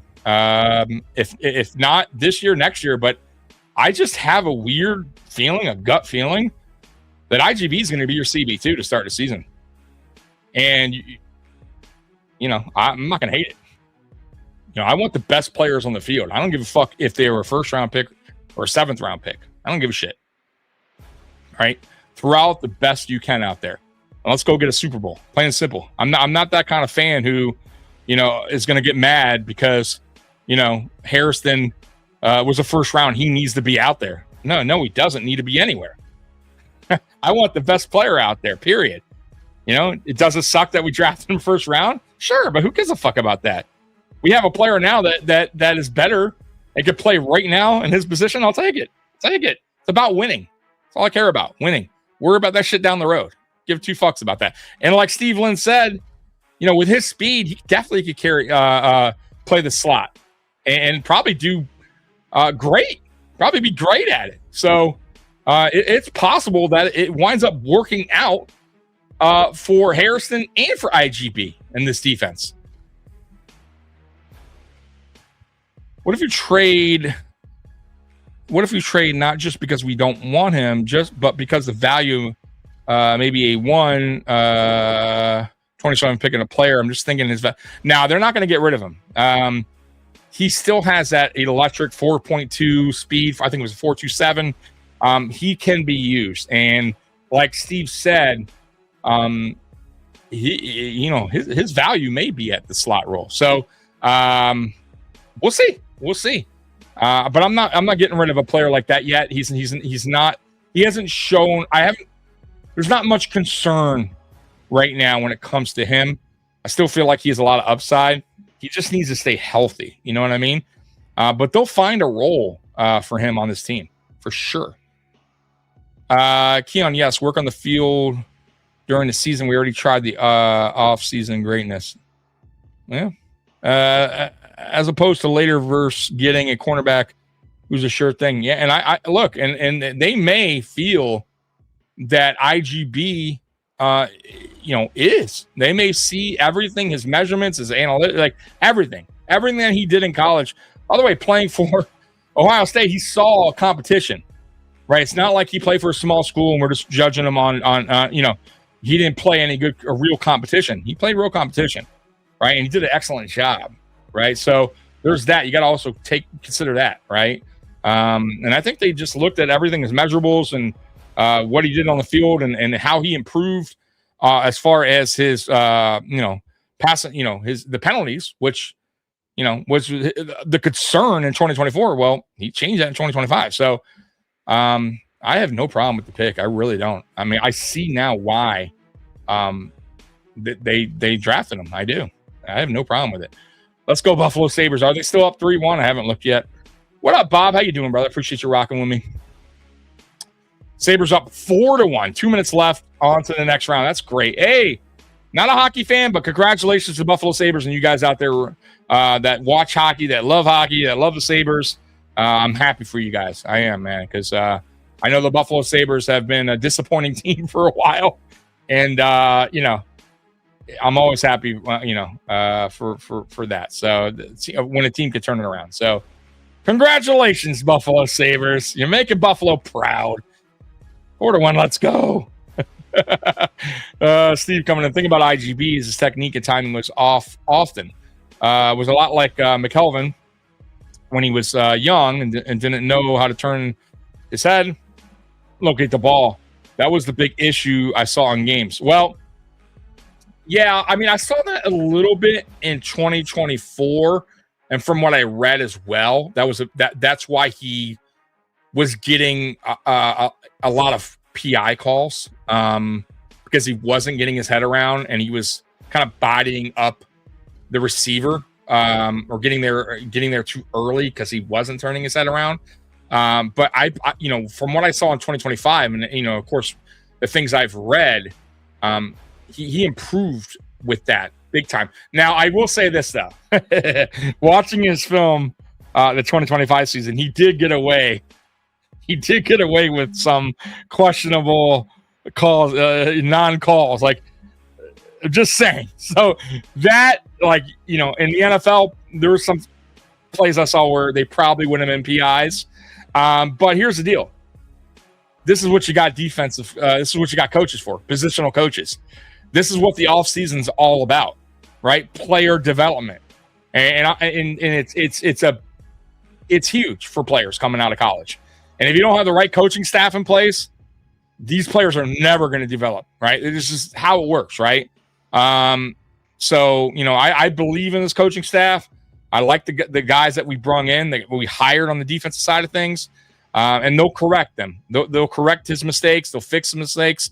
And he seems like a guy, as if you look from 2024 to 2025, that is understanding his flaws and is willing to do everything he has to do to fix those. And I respect the shit out of a player like that. I respect that. Josh Allen for me is a prime example. The guy came out of college with some bad traits, right? Completion percentage was a major problem for Josh Allen. Obviously turnovers too, but his knock was completion percentage. He was a 58, 59, not good. First year here in Buffalo, not good. 58, I think it was. Second year, 59. It still was pretty bad. I remember, analysts saying he's always going to be a below completion percentage. He's never going to fix that. And what did he do? He kept working at it. Saw a specialist, realized his throwing mechanics were a little bit off, fixed it, and he hasn't really looked back. His completion percentage is in the 64, 65 range. I think he got to 68 in 2020, if I'm not mistaken. So, he's a prime example of you got to put the work. Just because you have all the tools, if you don't put the work in, it means nothing. So these guys got to put the work in, right? And you also have to have the right coaching staff and the right people around you to teach you these things. I believe IGB will be one of those players that will put the work in. Let's see here. On a small pause here, waiting. So Sabres move on to the next series. I don't know hockey, so just asking for following intent. Yeah, so who do the Sabres play next round, guys? Can you answer that in the chat? Because I don't know. Steve Lynn, you okay? Sounding more positive over there. Yeah, Steve Lynn, is this a burner account, Steve? Is this really you? Because Steve is actually like he threw me off earlier with the whole IGB thing. I'm like, what? What? Steve, man. Good for you, brother. Like of course, I'm not saying you have to be Mr. Positive, but I like that. I never really seen that side of you, man. So and I think you got the chat shook here a little bit. Oh my God, edibles will do that to a guy. Stevie got into some gummies tonight. Steve, yeah, man, something's going on with Steve, man. Steve, what's going on, man? Why are you in such a great mood? Careful, Steve. You might find yourself on the island with that talk. Right? Before you know it, right? I'm chilling at the island. I'm having one of my, my drinks. I look over and it's fucking Steve Lynn hanging out at the fucking bar. So Steve, what the fuck? How'd you get here? Oh my God. Oh, that's fucking great. Winner of Tampa and Montreal series. The Sabres next opponent, I believe. Okay. So what's this? Do you know the series? Do you know what Tampa and Montreal is at right now? Who's leading that, or is it like a tied series right now? I like one second. I don't know hockey, so you have to give us the update, Roy. Oh boy. Let me see here. I did have something pretty cool to go with you guys over tonight. I try to bring something outside of just talking through the chat and having you guys steer the whole show, but I did have something pretty cool. Oh, it's tied 3-3. Okay. So Bob's saying tied 3-3. All right. Let me see here. Montreal won tonight. The clinches for them. Okay. So I did have something I wanted to kind of go over with you guys tonight. Pretty cool. It's not just Bills related. It's NFL. So saw this cool little article. Let me find it here. Okay. I got it. So this is by, I believe, Bleacher Report. Yeah. So this is by Bleacher Report, and it's redrafting every NFL team's worst draft pick over the last 5 years. It's pretty interesting, right? So let's see who they have. What players are going to redraft, right? We're about to find out. Let's see here. Hold on. I got one more comment by Steve because Steve's coming in here. This team has 3 of the top 10 of 2018 draft. Chubb, Josh, DJ Moore. Not a burner. Not high. I did see the MJ movie. That put me in a great mood. And you know what, Steve? I saw it too. Curious, like the ending was weird because it ended in 86 or 88, Steve? That kind of tells me that they're going to have a second part to that, which they should. They shouldn't just stop at 80. What was it? 86, I think, right? They shouldn't just stop there because there's so much more that happened with Michael past 86. So I'm hoping that they have a follow-up to that, or maybe make that a 3-part movie. I don't know, but hopefully they do that because it wasn't bad at all. I thought it was pretty good. Boy, they made Joe Jackson out to be just a fucking asshole, huh? And maybe he was. I did hear he was pretty controlling father. So, but boy, in that movie, man, like Joe Jackson, like they just wow, they threw the book at him, man. He was just an evil dad. But yeah, good movie. Not a bad movie at all. I would probably, if I had to rate it, 5 stars or whatever, I would say 4. It was 4-star.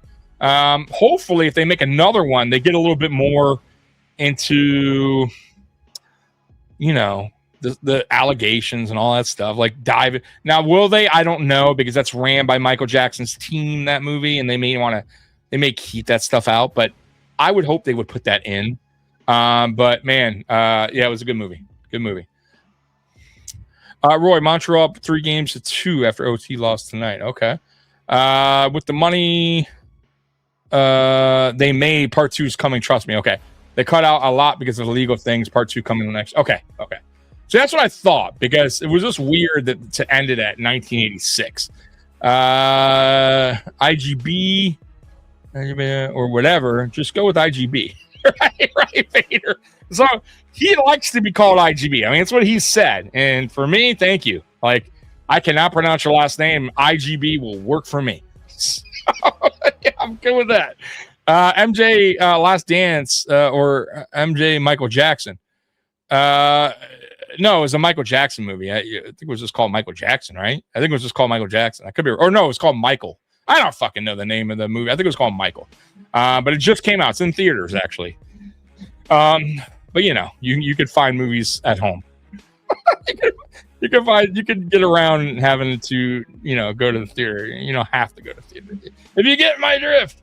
But no, good movie.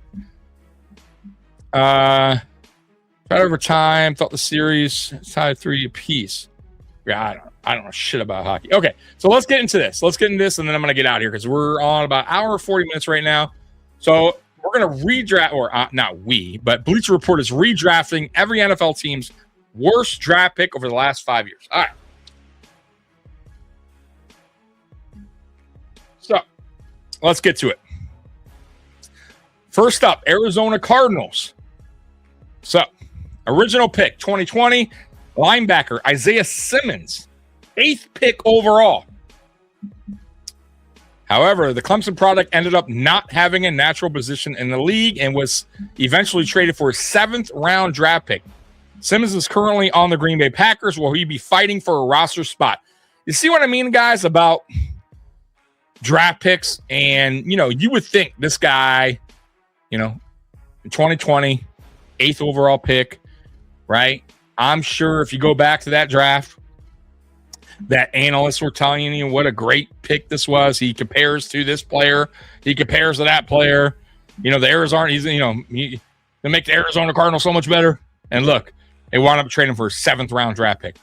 I'm trying to tell you guys, like it sometimes it doesn't, you know, it's difficult, man, with these drafts. You know, we could sit here and say who's going to be great and, you know, who's going to be, you know, I don't see this player working out. Like, guys, these guys are scouted, you know, by these scouts for the whole season pretty much, right? And they watch all the film on these guys. They see that these guys as great draft picks. And, bro, for whatever reason, sometimes it just doesn't work out. And it happens all the time. And sometimes these draft picks that are in round 6, round 7, round 5, whatever, late round draft picks, they wind up working out sometime, right? Like it just happens, right? Like, so not every pick is a guaranteed lock because of their top 10, top 15, whatever, right? Or just because we see it like that. So here's a prime example of a guy that just did not work out. So who would they take the new pick? They would have took AJ Terrell, originally 16th by the Falcons. All right, so that's who they would have picked instead. Bleacher Report in that draft. All right, here we go. Atlanta Falcons. Original pick, Kyle Pitts, tight end, number 4. And you know, like it just really hasn't, and I don't think he's a bad player. It just really hasn't worked. They would have picked the new pick, Micah Parsons, who went 12th by the Cowboys, selected by the Cowboys. So I just find this is really good when we talk about the draft. This is why I wanted to go over this with you guys, because you're going to see a lot of players here that when we look back, we probably thought, oh, what a great pick. What a great select. Like, wow. Like, you know, and look where they're at now. Right? Like, including us, right? We're not, but my point is we're not alone. We are not alone in sometimes you think you got it right and you just don't. Right? 2024, 2025 draft, we had 2 good players, Cole Bishop and Deion Walker. Well, okay, I see what you're saying. Well, let me look here because I think you're wrong on that. This is all. Well, I'm never gonna see. I know, but we've had this debate, Steve. Right? And look, it's your opinion. I'm not gonna kill you on it. Everybody sees things differently, right? So you're saying 2024, 2025, Cole Bishop's the only player, right? See, for me in 2024, yes, Cole Bishop. Keon Coleman, like, it's not working out, right? I mean, as of now, I'm with you there.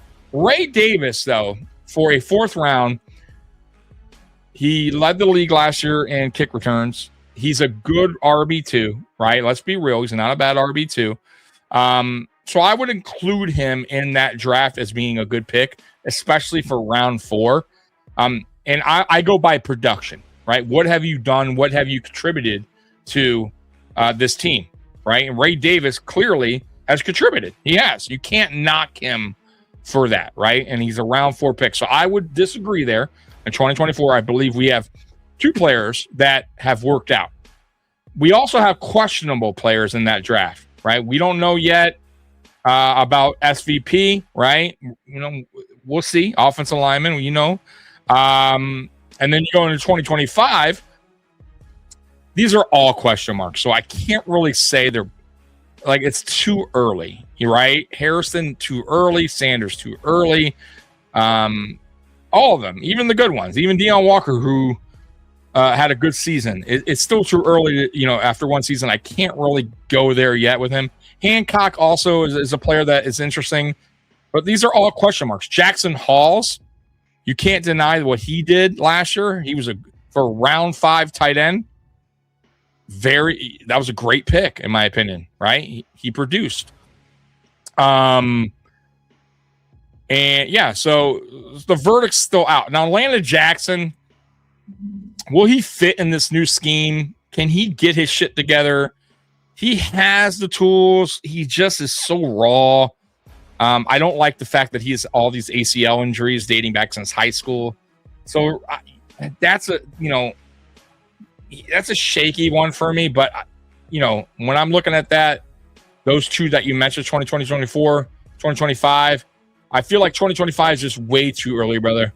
2024, I feel like we did get a couple players out of that draft. And then if you want to keep going back, in time, like I said, Kincaid's a good player when healthy, right? And it's not their fault that he hasn't been healthy, right? It's not like he had a history in college of injuries, right? He was pretty healthy in college. So, and one of the better tight ends. So it wasn't like we reached or anything for him. He was actually top 15 talent. He just kind of slid down the draft that year. Osiris Torrance has been great. I have no problem with Osiris Torrance. I love Osiris Torrance pick. Dorian Williams is, he may start, right? And even if he doesn't, he's still a valuable player. Like he provides depth. Still very young, right? And then you got James Cook the year before. Like, I'm not going to go down and keep going down the list, but also too, and like I said, I'll go over this with you. You got to remember this was for a different vision, a different scheme with McDermott, right? Beane's going to draft how, what the coach's vision is, what type of player he wants in the locker room, what type of player fits his scheme. We're in a new kind of era, right? If that's fair to say, Steve, right? And that's what I'm trying to tell Bills fans that are still kind of skeptical. And you don't have to be on board with this, but we're in a new era the day we fired Sean McDermott. The day we fired Sean McDermott, I really truly believe, the first goal obviously was Joe Brady, but what I feel their main goal was to fix the defense. And it was very important to them to hire a good DC, right? A innovative DC, a young DC.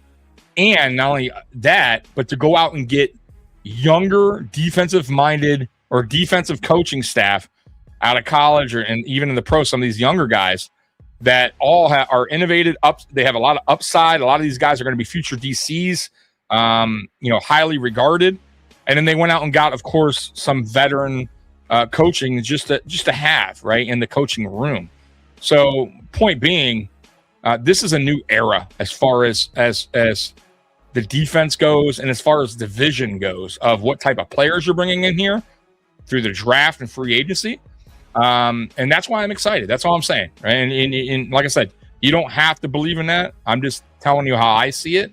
And once that move happened, once that McDermott, move happened, for me, it was a weight lifted off my shoulder as a fan, as a podcaster, because now I can go, man, all right, what are we going to do now? Right? Who are we bringing in the building now to correct this issue that we've had for not 9 seasons, I'll say since 2021, right? All right. Who could correct this? Who can fix this? Who can get different type of players to fit the scheme, more aggressive, right? What we always been begging for here. And we did that, and hopefully that transfers on game days. Okay. That's what we're hoping for. Picking late every year, we do pretty decently, all things considered. Yeah, absolutely. Absolutely. That's another thing too. We're usually at the tail end of every round. Now this year, to Beane's credit, because of the trade backs and the way he got these trades working in his favor, we were drafting actually the highest I recall in the second and third and fourth round. We had I think we had the third pick in round 2. We had the first pick in round 3, if I'm mistaken, or the third pick in round 3, something like that. And then we had first pick in round 4, and then we had a couple more in the middle part of the round. So first time in a long time I recall us picking so early in these rounds. So I thought he did an excellent job with that. I have a Subway card with 4 stamps. Jesus, how old is that? They still do that? Do they still stamp cards? No votes? Oh, man. Steve, Philly, Rams, KC, all pick late and pay quarterbacks and do better. Okay, so you're picking out Super Bowl winners, right? Okay, so let's do this, right? And I get your point, but I would say the Chiefs, I'll give them their dues, but is it fair to say, Steve, that the Kansas City Chiefs also had a way better coaching staff than the Buffalo Bills? If you're going to ask me, if you're going to talk about coach for coach, Andy Reid versus Sean McDermott head to head, there's no debate. It's Andy Reid all day.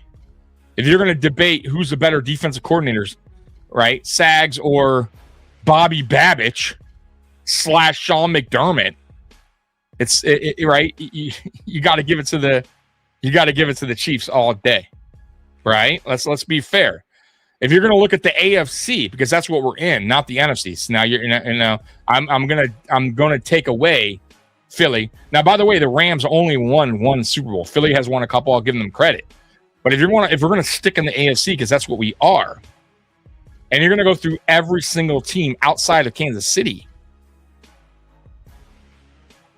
you're talking about Baltimore, elite quarterback, missed the playoffs, did not beat the Buffalo Bills, beating them twice. If you want to talk about Cincinnati, they've gotten to the Super Bowl, lost to the Super Bowl. They miss playoffs every other year, it seems. They have an elite quarterback, right? So you can't just go by with Josh Allen. Well, we have an elite quarterback, we're always going to make the playoffs. Well, so does Baltimore. They missed the playoffs. So does Cincinnati. They missed the playoffs. Matter of fact, Baltimore and Cincinnati have better draft picks probably year in, year out than us. Matter of fact, Baltimore had 9 Pro Bowlers last season and still weren't in the playoffs. So, when it comes to that, when you're looking at teams and what they do, right, and how great their roster are, how great their Bills are, how great their drafts are, what have they shown for it outside of Kansas City? Because if you look at the AFC, Steve, there's only been 1 team that won the Super Bowl outside of Kansas City. You know who that is? The 2019 New England Patriots. Tom Brady. That's it. And look, I'm with you. I want this team to win a Super Bowl. Getting into the playoffs is not good enough, right? It was good enough when we had the drought and we finally made it. Fine. I'm with you. It's all about, for me, I don't give a shit about divisions. I don't give a shit about any of that anymore. I know we're a good team. I know we're a playoff team, right? I'm with you there. It's all about winning Super Bowls, 100%. But if you start comparing what other teams are doing and how great they are, I mean, yeah, you threw up 3 teams' names. One of them won 1 Super Bowl, and the Rams. It's not like they're constantly in the Super Bowl, right? Let's be real. Philly's won a couple. Okay, good for them. And Kansas City is really the team that you're dead on. But outside of that, there's nobody. Seattle just finally won a Super Bowl. I'm not going to put them in the mix. And by the way, Seattle, well-rounded team. Good offense, good defense. What has Buffalo had? No defense. I mean, none. Zero. Zilch. right? When we talk about playoff losses, have we been out-coached in those playoff losses?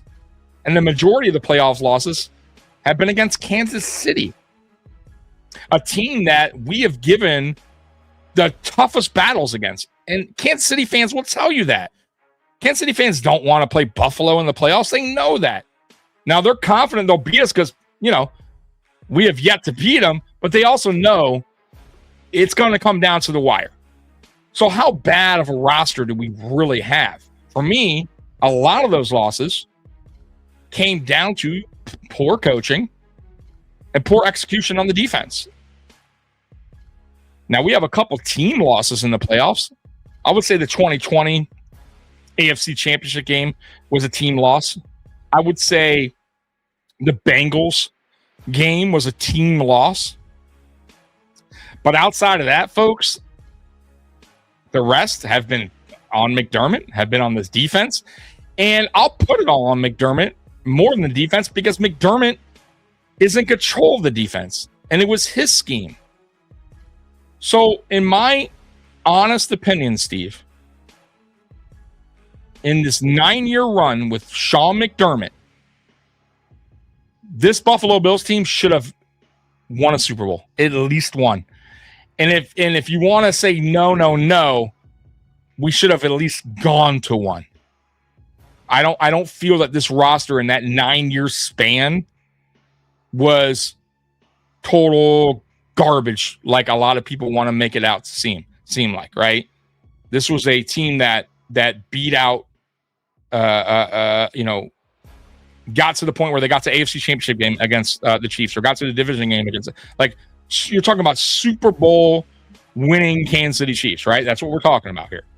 A team that's won the Super Bowl, right? And we fought them to the bitter end, better than anybody. And I don't think anybody can debate that. So for me, what's held this team back in all reality for all this time, it's not so much the roster build. It was the coach and it was the scheme, period. But everybody will think differently, and that's fine. And we all got our opinion. But I that's where I'm going. I thought I saw Keys in the building. And I think I do see Keys. Sup, Pete? Sup, Tommy? What up, Keys? How you doing, brother, man? Long time, no talk, bro. I think I found you on Facebook. I messaged you, but it's like I don't see you post much on there. So maybe it's a clone or something. But hit me up. Look at your Facebook if that's you.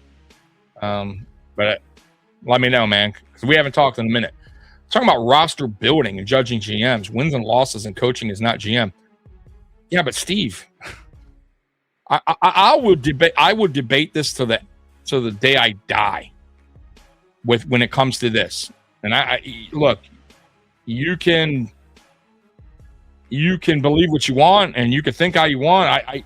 It is what it is. But I, just as like you're stuck on this, I'm stuck on my opinion. As a GM, your responsibility is what the coach's vision is and what their scheme is. This is not a one-man operation. Beane doesn't lock himself in a room and make draft picks. Beane doesn't go out and deliberately push everybody to the side and go, hey, this is my vision, this is my team, this is my scheme, fuck what you guys want. I don't believe that.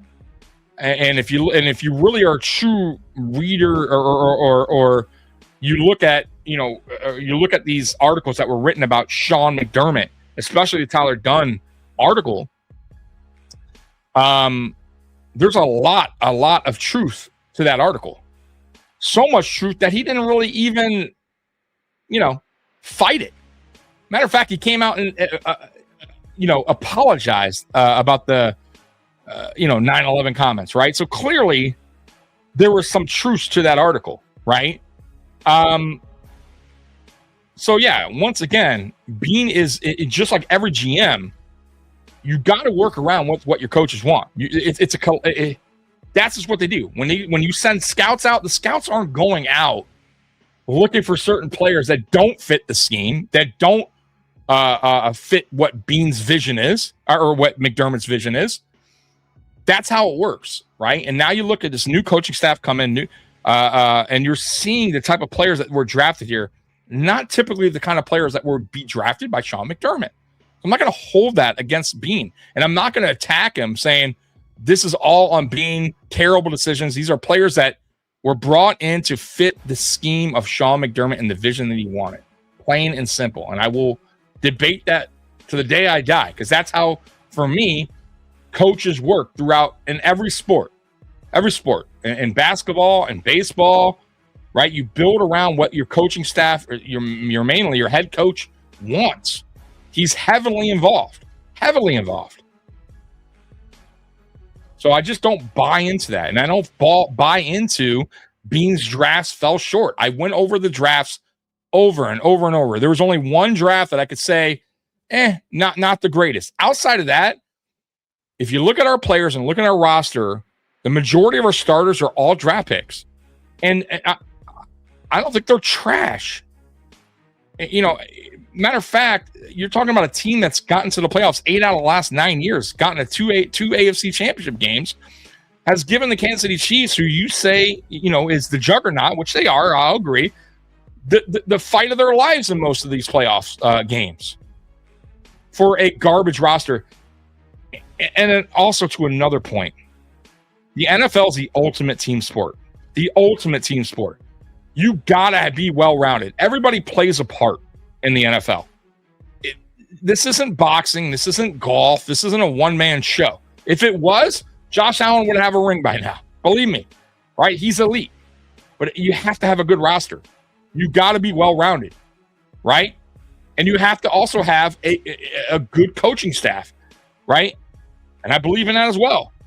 Coaches shit the bed all the time. There's great regular season coaches that just do not coach on the next level in the playoff. They don't coach the same. For whatever reason, they fall short in the playoffs. McDermott is one of those guys. So, once again, man, look, you don't have to like Beane. I'm not telling you to like Beane, but I disagree with what you're saying. That's all. But you can have your opinion, just like Keys will have his opinion, just like Aramis will have his opinion, just like Joe Marino and Joe Miller and all. It don't matter. Dan Mitchell, like everybody sees things differently. Some like Brandon Beane, what he's doing. Some hate it, right? Some think he should have got fired. Some don't. Some people think he should have stayed, like me. It's okay, but you know, I will debate that. I will, you know, counter your argument. You know, and I won't back down from that. I just won't. I just see it differently. Now, could I be wrong, Steve? Of course I can. Of course, no one's perfect here. Like we all, you know, that's why I was doing this right here about players that were drafted, right? And redoing the draft. Why? Well, you think we're alone in this? You think we're alone? We're the only team that hasn't made mistakes in the draft, that has gotten players that we were like, damn, you know what? Maybe we should have drafted somebody else. Bro, every team, all these teams go through it, right? Every single one. We're going to nitpick some of the bad picks. You know what I mean? It's very easy to point out the picks that don't work. What about the picks that did? What about the players that contribute? I just don't. I that part I disagree with. Don't mix the two. Beane is responsible for roster and salary space. The coach is more responsible for more ski. I don't believe that. I don't. That's inaccurate for me. I mean, you can, once again, you can believe what you want to believe, but the coach is heavily involved in the draft, heavily involved in free agency. Absolutely. You think Andy Reid just tells his GM, just go do what you got to do? Of course not. No way. No coach does that. If they do, their fucking team's a dumpster fire. You can't do that. You got to all be on the same wavelength. Like you have to be, right? Nobody's going rogue here. You can't listen. And if you are, you got a problem. Your team's not going to be successful. That's not how great teams are built, right? And I'm not calling the Buffalo Bills a great team because they haven't won a Super Bowl. But we've been a damn good team. I don't think this roster has been built trash, right? If it was, we would be missing the playoffs every other year. And don't give me the Josh Allen's elite, we should make the playoffs every year. And if that's the case, and if you're going with that, okay, what about Burrow? What about Lamar Jackson, 2-time MVP? Why aren't they? They're missing playoffs. They got all this great fucking roster. Cincinnati has fucking one of the best receivers in the NFL. And they got one of the best wide receivers number 2 in the NFL. They got an elite quarterback. Come on, man. Like, let's be fair here. We're like, you want to look at other teams, right? And that's fine. If you're going to point out it's Kansas City Chiefs, I have no argument over that. Like, I get it. I totally am with that. I understand that part. But everybody else is doing the same thing. We're all chasing the same thing here. It's not like Baltimore's been running circles on us. They haven't been. It's not like Cincinnati's running circles on us. It's not like Denver's running circles. Denver beat us, lost to the New England Patriots. New England Patriots got Super Bowl. They fucking got their ass kicked. They didn't win nothing. They had nothing to show for it. Come on now. Let's be real. Buffalo Bills been a good team. With the shitty roster, good team only because Josh Allen? I don't believe that. I don't buy that. There's been reasons why this team has failed us. Yes, I agree. Of course, we have to. But can we agree one of those major problems is not here anymore? Can we agree on that? I think we can. And I'm telling you, like, if I'm right, we will win a Super Bowl in the next 2 seasons. And all of this, we'll come back and have this conversation again. Right? Because you know what they're going to say? They're going to say, damn. Well, maybe there was a reason why Sean McDermott was fired. Right? Now, if this backfires, which it can, sure it can. And if it backfires, I'll agree and I'll come on here and be like, Beane was Beane did a poor job even after. Maybe I was wrong. Right? I'll agree that. I'll go with that and we'll have to move on as a fan base and get a new GM. I'm not buying into it right now. Just not doing it. Stevie didn't apologize. Yeah. Steve just here's the deal, man. And even Colin Cowherd defended Brandon Beane on just fans just shitting on him. It's getting very old. He's done a very good job here, and I think fans just want to continue to kick this dude. And I really don't get it. Like I truly don't. But it's your opinion. It's your right. You fan how you want to fan. Mark, both coach and GM needed to go. See, and look, and if that would have happened, it's not like I would have been punching the wall here, okay? But I don't agree with that, right? I don't. I think Brandon Beane is a good GM. I do. I think he gets a really bad rap because he made one mistake on WGR, and fans want to hold that against him forever. Look, man, I've had bad moments where I had to apologize to people. It happens. We're human beings. Like everybody has their moments where, we lash out or we say something we shouldn't have said, but we want to hold we want to act like we would never do that. Like, oh my God, I can't believe it. Like, it's guys, we're human, man. He made one mistake. You ever see this guy? You ever watch Brandon Beane interviews everywhere else? Right? The dude is a laid back guy. Like, he goes on Pat McAfee all the time, which is a very laid back, fun type of show. If he was an asshole or a guy that was didn't take jokes very well or was Mr. Serious all the time, he would never be on that show. They wouldn't even want him back. Right? And he goes on other shows. He's fine. Like, nobody has an issue with Brandon Beane. When I watch him, and how he handles himself, and I never sit back and be like, bro, that guy's a total dick. Like, I just never got that. He made one mistake, and people want to be like, oh, this guy's the worst human being in the world. I just don't buy into it. Mark, yes, but with probably the best athletic quarterback in the NFL, the roster and coaching never made even one Super Bowl appearance. That's a failure, in my opinion. We will see how things go. It's on Beane mostly. Yeah, look, and Beane's going to be responsible for this new era that we're bringing in. That's what I'm saying. If this doesn't work out, if Joe Brady was the wrong hire, which is possible. I haven't seen Joe Brady as a head coach. I have no idea how Joe Brady is going to be as a NFL head coach. So I can't sit here and tell you, oh, man, we're way better with Joe Brady as NFL head coach. I have no idea. All I can tell you is he's a super young coach, right? I think he's the youngest NFL head coach right now. And we have a very young coaching staff. And that could either be bad or be a good thing, right? I'm leaning towards it's a good thing, right? But we'll find out when the product hits the field. Plain and simple. But the product before, under Sean McDermott and his scheme and his vision, I needed that gone. I needed that gone. I needed that McDermott and that coaching staff to leave. And pretty much it did. Brady's the only one that stuck around. He's the head coach now. But you notice Brady didn't keep the coaching staff around, which I was concerned about initially. What did Brady do? Right? And Beane, they went out and got young, innovative, upcoming coaches that are all like highly regarded. And they also brought in some veteran coaches like Carmichael and Fox, which I absolutely love as well. Coaching makes a world of a difference, guys, in professional sports, especially on the NFL side, right? Think about all of the coaches that are involved in the NFL, positional coaches, right? I mean, guys, there's a lot to it. There's a lot to it. And I never felt comfortable with this coaching staff with McDermott. Like early on, we had it there, right? Dable was a good OC, right? He helped Josh Allen a lot. You know, I thought Frazier was a good DC, highly regarded, former NFL head coach.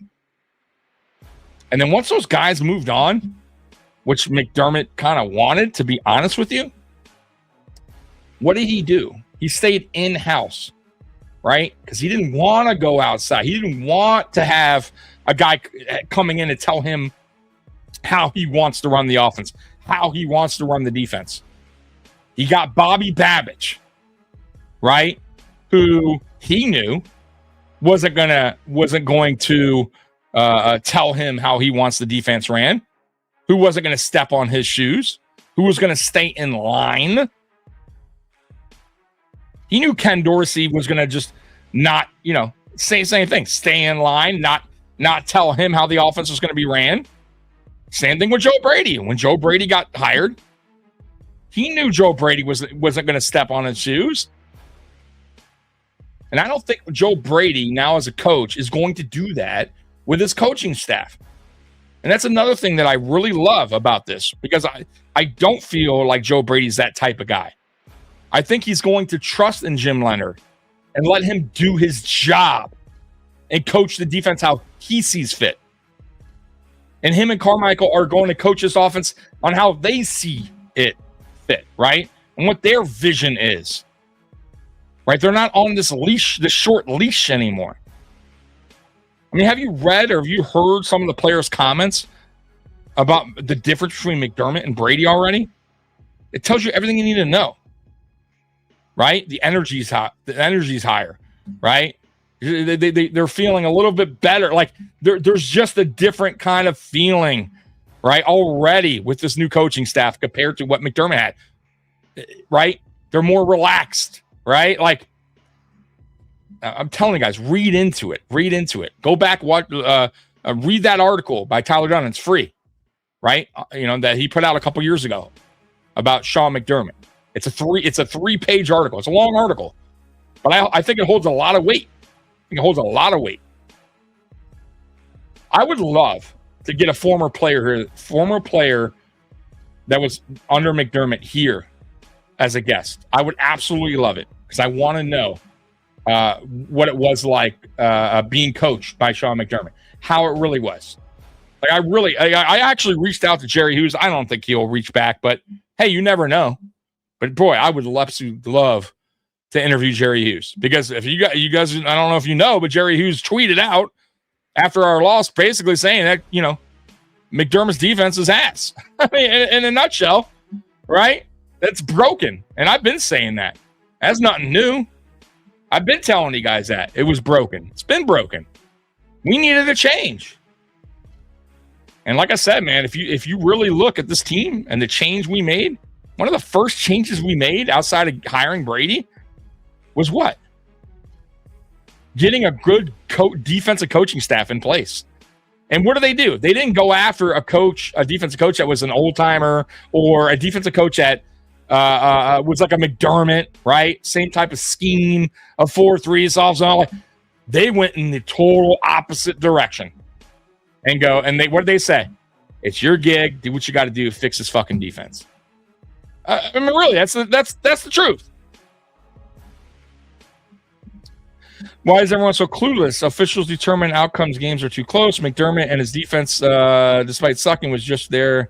Let's blame. Yeah, exactly. But you can't master debate that.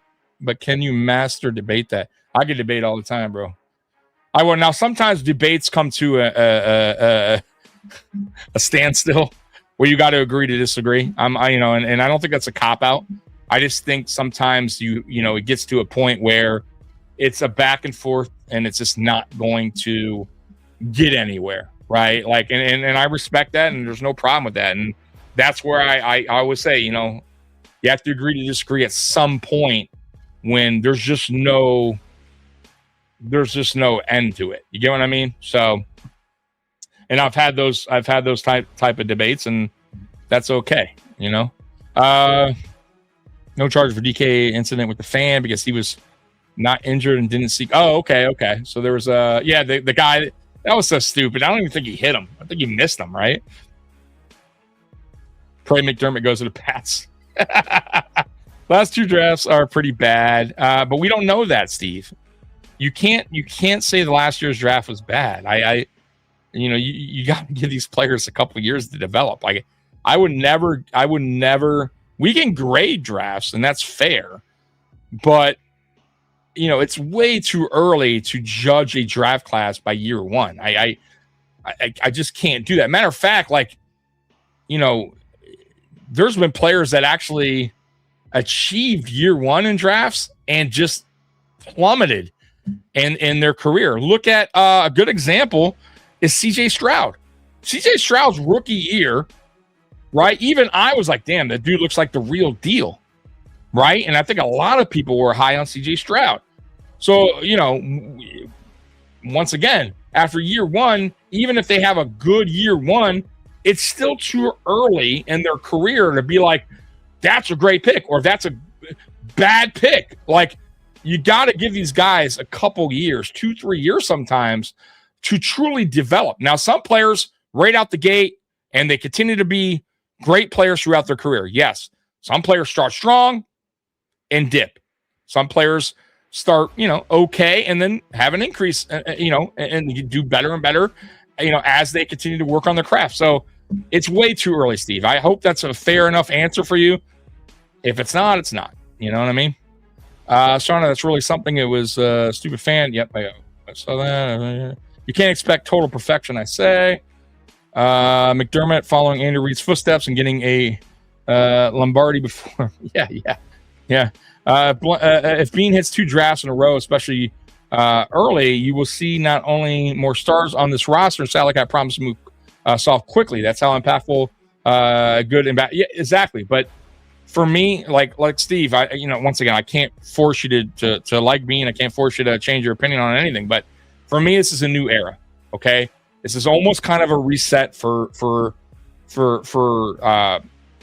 players being brought in from free agency and the draft for Brandon Beane, right? Because it has to be, because now you're working with a totally different head coach, totally different coaching staff, right?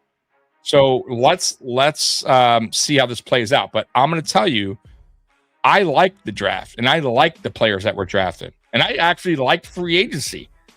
I'm all on board with the moves that were made in free agency. I have no problems with it, right? Now, some people disagree, and that's okay. And we're going to find out shortly. Like I said, the NFL season is 4 months away? And we'll see. Let's see what the product does, right? For me, I like it. For me, I'm liking what I'm seeing. Steve makes no sense. Coach Fonso is winning, but I guess the players are secondary make it make sense. Yeah. Take away Josh Allen, take the logo off. The Dolphins or Titans came with this roster. See, but you see, Steve, but I beat you on that. I'll take that back. I didn't beat you on that, but I explained why for me, that's a bad take. Because you have elite quarterbacks in the AFC. You can't deny that. Patrick Mahomes, Josh Allen, Lamar Jackson, and Joe Burrow. There's only one that you can say, hey, look at that guy, and that's Patrick Mahomes. And okay, I'm with you. But what happened to Lamar Jackson? He's elite. They missed playoffs. Matter of fact, they have Pro Bowlers all over, 9 of them. They have an elite, one of the best running backs of all time in Derrick Henry. He's up there. They got really good player. What happened? Joe Burrow. They're up and down all the time. They haven't won shit. No Super Bowl. So you can't just give me that. You can't throw that out there. You can't do that. That's not a fair assessment. It's not reality. Josh Allen doesn't play defense. Josh Allen doesn't running back. Josh Allen isn't a receiver. Josh Allen isn't the offensive line. He's not the tight end. He's not the kicker. He's not the punter. He's not the kick returner. He's not the punt returner. You get what I'm trying to say? It's for as much as I hated the defense, you still got to have players on the field, right? They still got to do something out there. It's a team sport, no matter how you look at it. Everybody has to do their job. So yes, does Josh Allen make a difference? Of course he does. Does having an elite quarterback on your team make a difference? Make your team better? Of course it does. That's an argument. I can say that for everybody. But does that guarantee you a playoff berth? No. Was Dan Marino elite? Yeah. Did he make the playoffs every year? No. He didn't. He didn't. What was Manning elite? Of course. But there was times he missed the playoffs. It's like that through the course of time. NFL history. There's been elite quarterbacks that have missed playoffs. You can't really say that about the Buffalo Bills and Josh Allen. 1 year, 2018, his rookie year. That's it. He's made the playoffs every year. And then 2 of those years, really, or one of them in 2019, wasn't the Josh Allen we see today. It takes a team. You still got to have a team. You still got to have a good roster to make the playoffs. Going through a 18-week season, 17 games, is not easy with injuries and everything else that comes with it. Once again, look around. Look around the NFL. The Buffalo Bills have proven, are actually one of the top teams in all pro sports winning-wise. I think in the last 5 years or something like that. Now, is it good? Is that good enough? No. I want a Super Bowl. I agree. But it also takes a good. You still have to have a roster. You still have to have players step up. And, you do. It's not a one-man show. If it was, Lamar will make the playoffs every year. He'd have a Super Bowl by now. Joe Burrow will make the playoffs every year. He'd have a Super Bowl now. Josh Allen would have a Super Bowl by now. Come on, man. Let's be real. We're comparing what? The Kansas City Chiefs? That's it? That's all you got? And 2 NFC teams, the Eagles and the Rams. The Rams have only won 1 in this time span? We're acting like AFC teams are just absolutely doing the right thing year after year, and we're the only ones that are just doing it all wrong. And thank God, Josh Allen, because outside of that, his roster is terrible. Like, I don't buy it. I can't. All right, let me get some super chats real quick. I appreciate that. Super chats always get the train horn.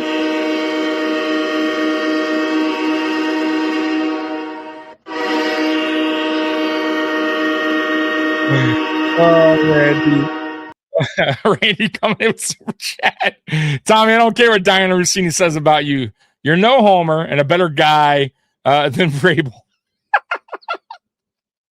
That's a good one. That's a good one. Oh my God, dude. Oh, you hit me. You got me on 2 of them, man. I appreciate you, man. Thank you so much, Randy, man. I appreciate the super chats. And you did hit me with another one. So let me go ahead.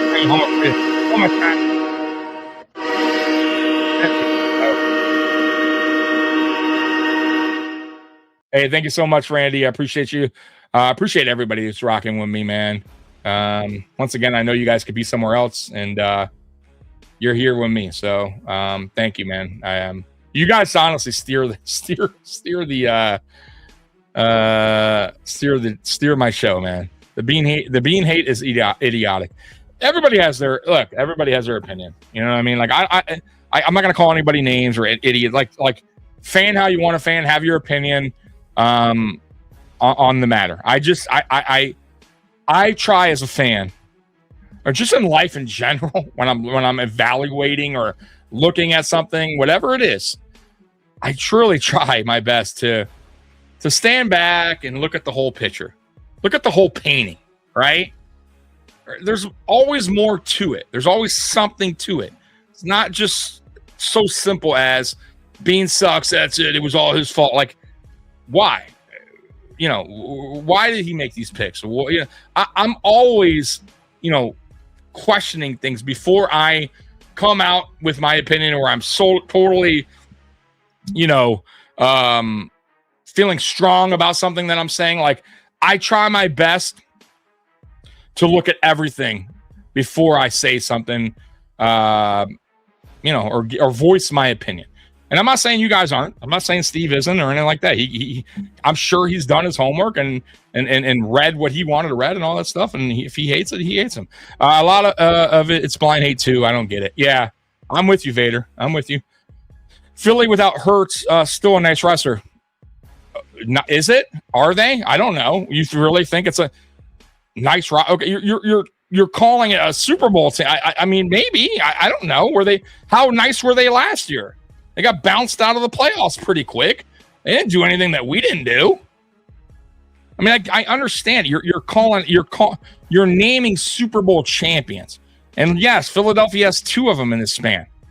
Kansas City has what, 3? But I mean, like, outside of that, dude, like, and we're an AFC team. I don't really want to talk about NFC teams. I don't give a shit about the NFC. Care about what we're doing in our own conference, right? AFC conference. It's really been the Chiefs. Let's be honest here. It's not like it's Burrow. It's Allen and Mahomes only. Elite quarterbacks in the AFC. What have they done? You know what I mean? So you can't point that out and be like, look at that roster. Look at what are the, you know, if it's we could say the same. Okay, I'll give you a great example. Baltimore had 9 Pro Bowlers last year. You look at their roster, right, including a great running back, right? If you look at it and go, well, if Lamar gets hurt, like, bro, that's still a playoff Super Bowl type of team. They weren't even that with Lamar in there. They didn't even make the playoffs. Like, so no, it's not that simple. Things happen in the course of a season, and some of those things are coach related. By the way, Harbaugh's not in Baltimore for a reason. And he won a Super Bowl there. Right? But it wasn't working out with Lamar Jackson, an elite quarterback. I don't hear anybody talk about that. Come on, man. Let's be fair. Be fair. Be fair. Where are these great teams that you're talking about outside of the Chiefs? You realize the Chiefs are the only AFC Super Bowl winning team since Tom Brady's Patriots in 2019. So it's not like that's years of playoff football, years of teams that are drafting, by the way, top 10, Dolphins, Jets, right? All these teams that have had plenty of chances with top 10 talent. Matter of fact, Miami went out and fucking got the best player in football, Tyreek Hill, at one point. They were making moves left and right. Drafted the top 10. What do they show for it? Nothing. The Jets constantly top 5, top 10. Nothing. You're naming one team that's done something right, that actually won. And that one team, the Buffalo Bills have given them the biggest fits. So how bad is our roster really? Come on. You know what I mean? Let's be fair here.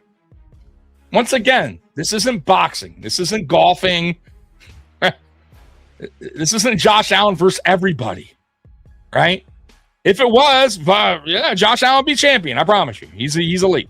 It's not how it works, bro. So I don't buy into that. You know, take him off the roster. That Philadelphia Eagles, like, no, really? Are they? Will they? I don't know. They had him last year. Yeah. They got bounced from the playoffs. Am I wrong? Am I wrong?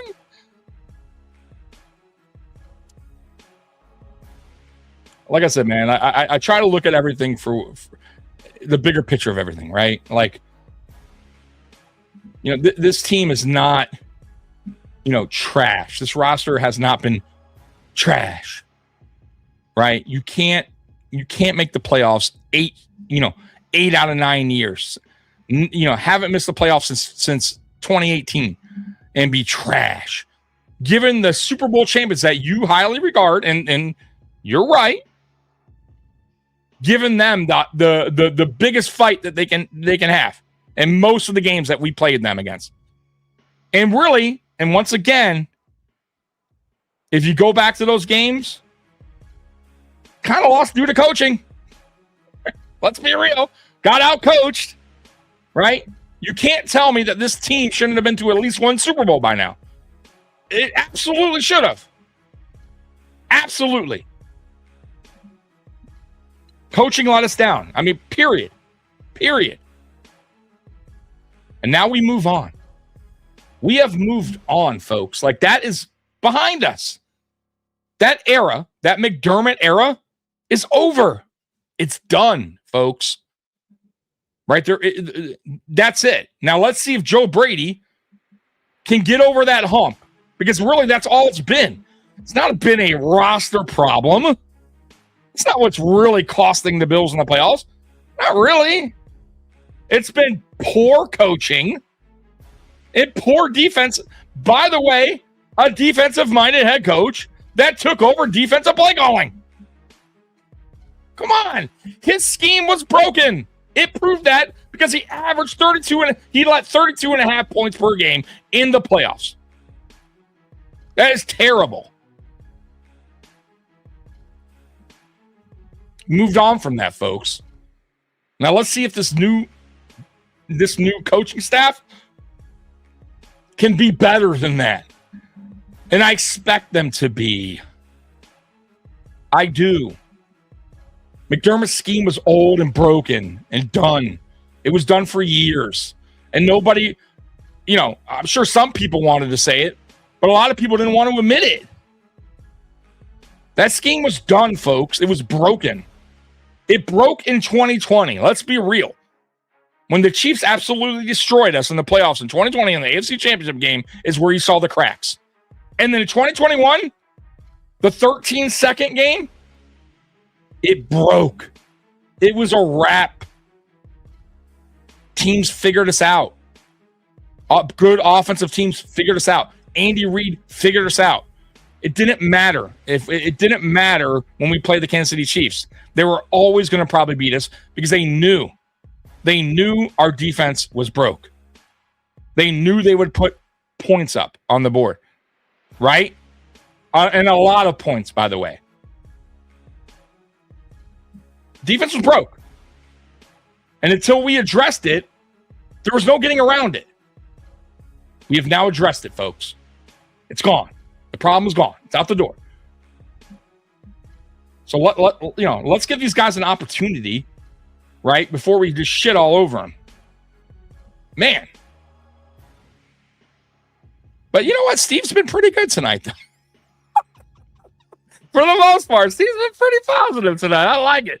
You saw the Michael Jackson movie. He was feeling good. Want to be starting something. Got to be starting something. Oh, maybe he was playing that. Oh, but are you playing that? Got to be starting something.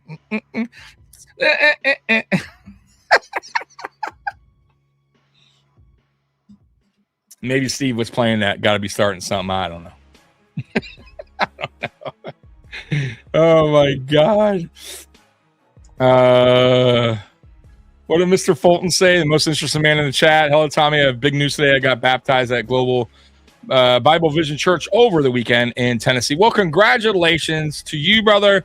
That's an awesome thing, man. I'm happy for you, brother. You're welcome, buddy. Great show. Thank you, Randy. I appreciate you, bro. Saber one. Damn, am I way behind? Let's see. I just missed something from Steve. Never said Beane is bad. He's just not among the best. Well, he's 2-time.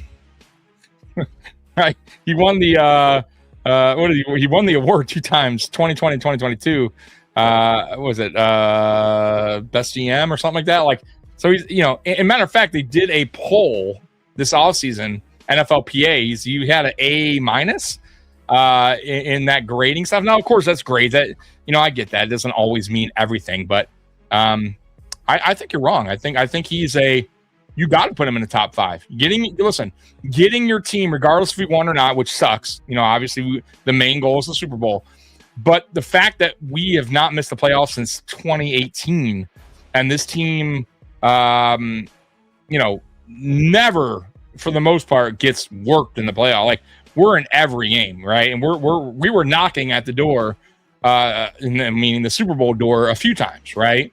I wouldn't say that you can't put him, you shouldn't put him, or he's not in that top 5 category. I believe he is, because you're saying you mentioned 3 teams, right?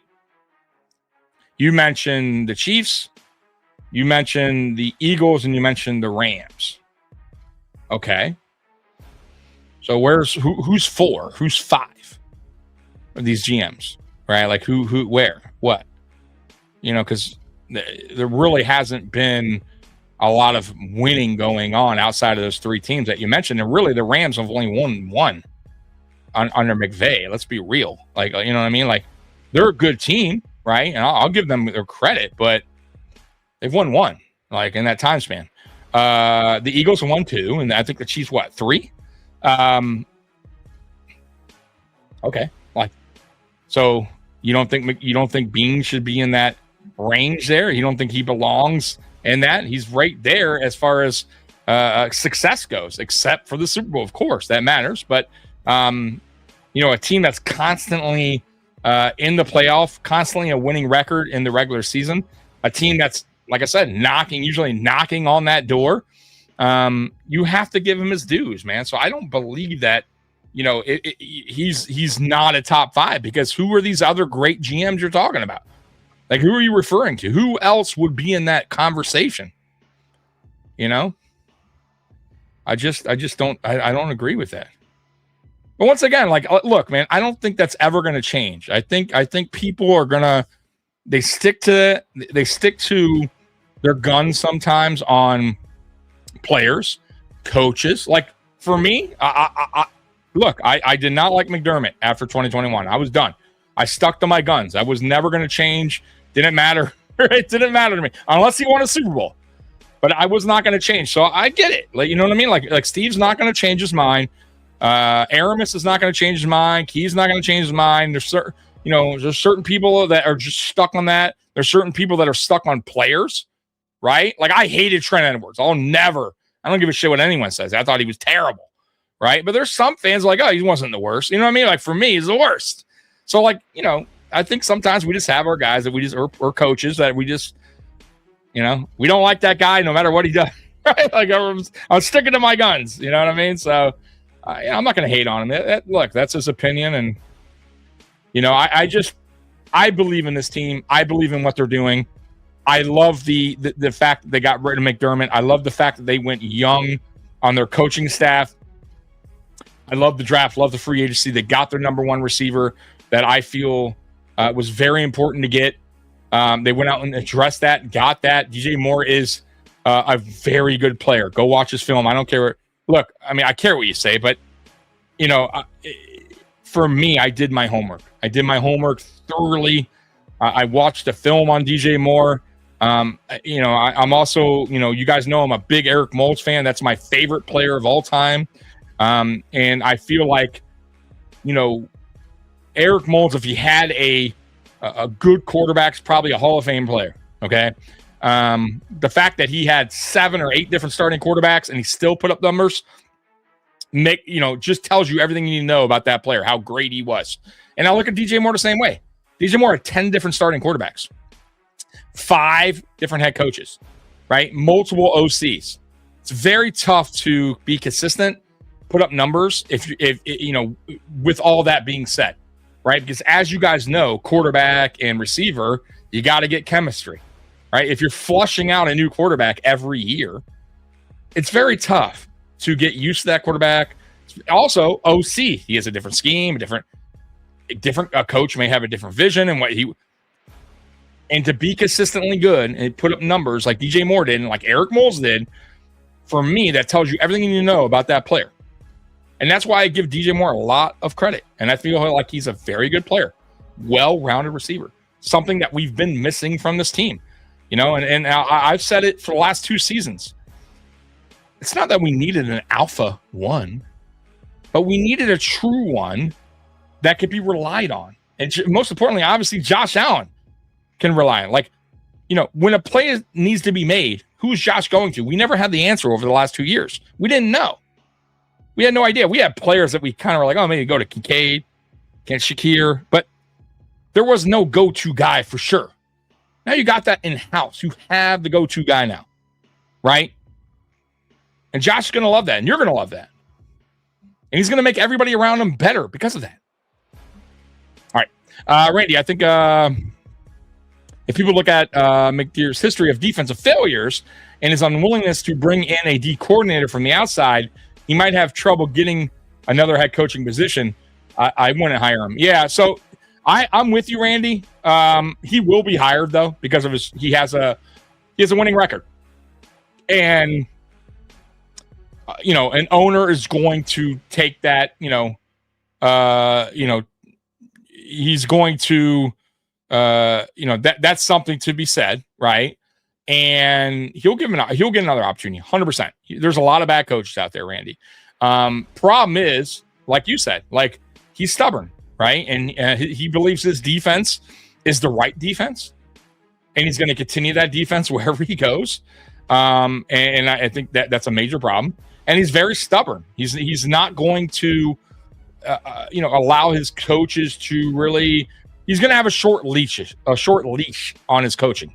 That's what he does, right? And he's going to be very selective on who he brings in. And that's probably will be a problem when it counts the most, and that's in the playoffs. And we saw that. Regular season wise, they're building a team from the ground up. I feel like he did a good job with that here. Like I don't have a problem with that. His problem was his defense got played out. His scheme got played out. His scheme was broken, right? And he didn't want to admit it. And he didn't want to hire with, outside, right? And he also, when he got into the playoffs, he tensed up. He coached not to lose, and it's a problem. You can't coach that way. And it showed. It showed big time. But yeah, if like you're the Cleveland Browns or like a shit organization that has just been struggling year in, year out, bringing in McDermott to kind of build up that foundation, it's not a bad thing. I don't think it would be a bad thing. And he'll get another opportunity. Positive Tommy should limit his... You want to be starting something? Gotta be starting something. Come on, man. See, if you think if the only people who actually beat us in the playoffs were smart OCs, they know McDermott's defense before he even called it. Never sending pressure in big moments hurt us. Yeah. It was a major problem, J-Ham. Not only that, though, my other problem with Sean McDermott was, and a lot of people don't talk about it either, is when he stuck his hand in the cookie jar of the offensive cookie jar. It's like, dude, you already can't figure out your defense. Now you want to fuck with the offense to help out your shitty defense? You know what I mean? Like, now you want the offense to struggle to help out the fucking defense? So, like, once that started to happen, guys, for me, like I was already firing McDermott after 2021, but like for me, it was really tough to believe we were ever going to win a Super Bowl under Sean McDermott, because Sean McDermott, like once he started to control the offense as well, we were doomed for failure. We were doomed. It just wasn't going to happen. Our last playoff sack was in 2020. It's unacceptable. I love the Rams. Yeah, okay. The Rams, they won a Super Bowl. Chiefs, okay. You love the Ravens? GM, why? Fuck have they done? See what I mean, Steve? What have they done? Why? I don't fucking love the Ravens, GM. I don't think he's done shit. What have they done that Buffalo hasn't done? Produce Pro Bowlers? Who gives a fuck? I give two shits about that. Have they beaten us? No. Have they won a Super Bowl? No. Well, what have they done? Well, I totally disagree. Matter of fact, they missed the fucking playoffs. Like, what have they done? When they had an opportunity to play the Chiefs, did they beat them? No. Oh, what have they done? Seattle, fine. I'll give you Seattle because they won a Super Bowl last year. They're defending champ. Houston, once again, haven't done anything. Are they improving? Yes. Yes. But did they lose to the Patriots? Yes. Yeah. Yeah. Do they have a problem at quarterback? Maybe. Perhaps. Yeah. They may. It's looking like it. Right? Their defense is elite. Don't get me wrong, but you got to be well-rounded in the NFL. It's very rare that an NFL team wins a Super Bowl being great on one side of the ball and being average on the other. Right? Or bad. You got to be well-rounded. Go back to that Super Bowl last year, Seattle and New England, right?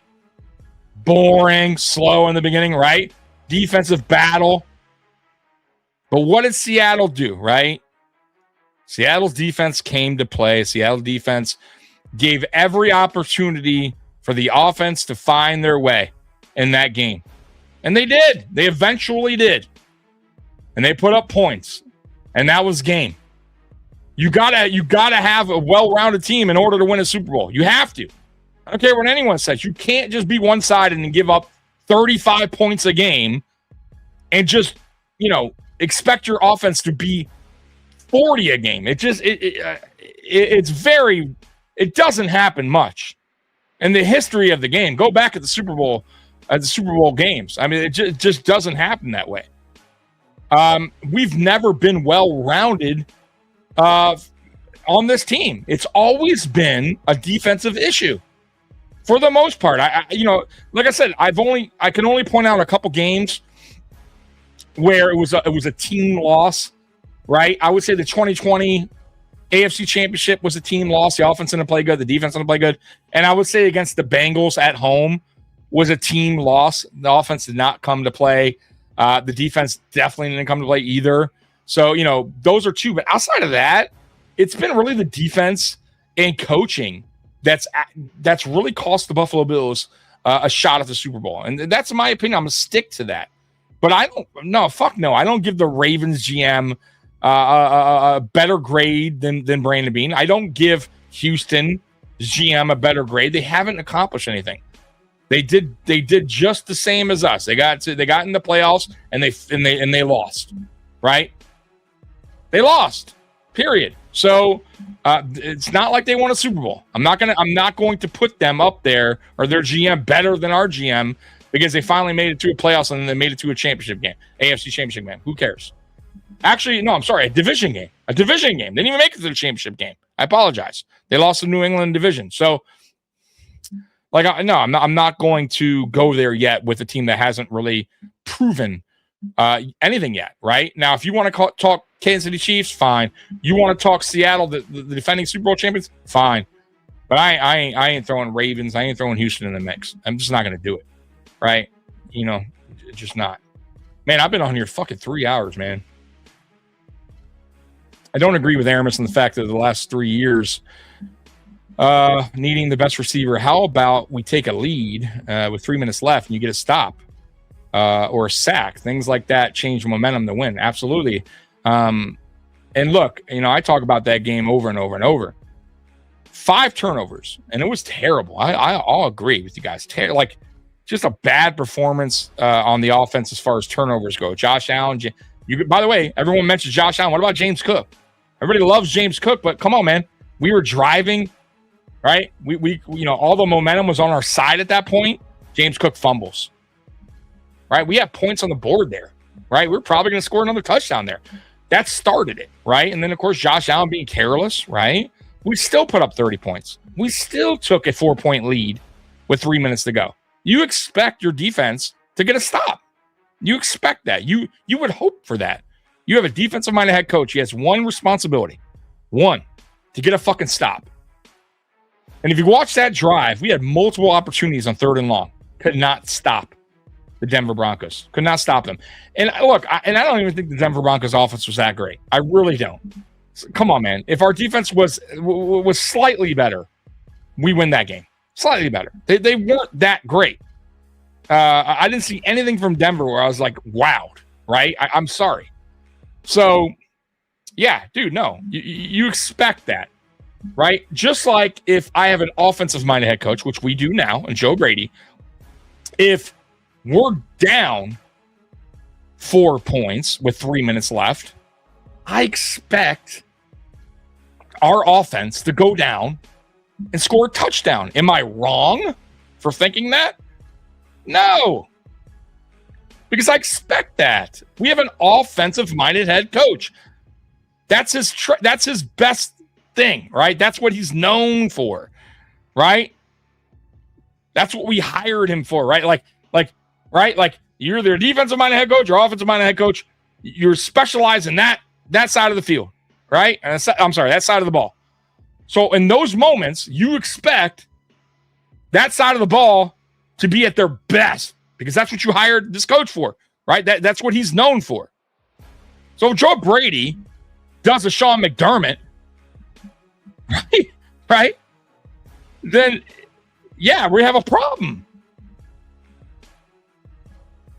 So let's hope that does not happen. Houston never gotten past the division, right? Yeah, so I'm not throwing fucking Houston's GM. What has Houston's GM's done? What, 1 year? You're gonna crown them in 1 fucking year? Like, I'm not doing that. They also probably made a mistake in CJ Stroud. Come on. What do you say? Okay, 2-hour check-in, about $60 for 2 hours. Damn, good for you, brother. You're gonna make some money tonight. Gonna make some money. Snoopy, good stuff, brother. You're making my night, dude. Thank you for being here. Yeah, I appreciate you guys, man. Almost 3 hours. I was only planning for 2. GM is measured by star players roster. See, I don't buy that, man. There's a lot of star players on teams, bro, that don't even make the playoffs. It doesn't. That's my point. Like, you're missing the point. You don't have to have star players to win a Super Bowl. You have to have a good roster, both sides of the ball, and you have to have a good coach and good coaching, really. I mean, come on, man. If you think about it, right, and you go back to, like, you mentioned the Ravens. They got star play. You're saying they got star players, okay, but what have they done with them, right? And what are you blaming their failures on? Like, you know what I mean? Like, if you're a Ravens fan and you're looking at your roster, and that's what matters, is that's what you're saying totally is what wins Super Bowls. Because I don't really necessarily buy into that, but okay, that you have to have stars all over the field. I just don't believe that. But okay, and the fact that the Ravens, who have stars all over the place, what have they shown for it? And what's your excuse on it? If you're a Ravens fan, and Steve, you can answer. I know you're not a Ravens fan, but are you going to say coaching? Because if you're going to say that, isn't that what I'm saying? Am I not saying the same thing? What has prevented them from going to a Super Bowl? This star roster. They have plenty of stars, don't they? They have an elite quarterback, don't they? Am I missing something? How about Cincinnati? Joe Burrow, Jamar Chase, T. Higgins. They had Hendrickson, star player, no? Right? Just got paid. How many Super Bowls, man? What's their excuse? Is it coaching? Is it? Because I believe it is. I believe it's totally coaching with Cincinnati, 100%. Now, do they have flaws in their and maybe in the roster scheme? Maybe, who knows? Maybe, yeah. I don't know.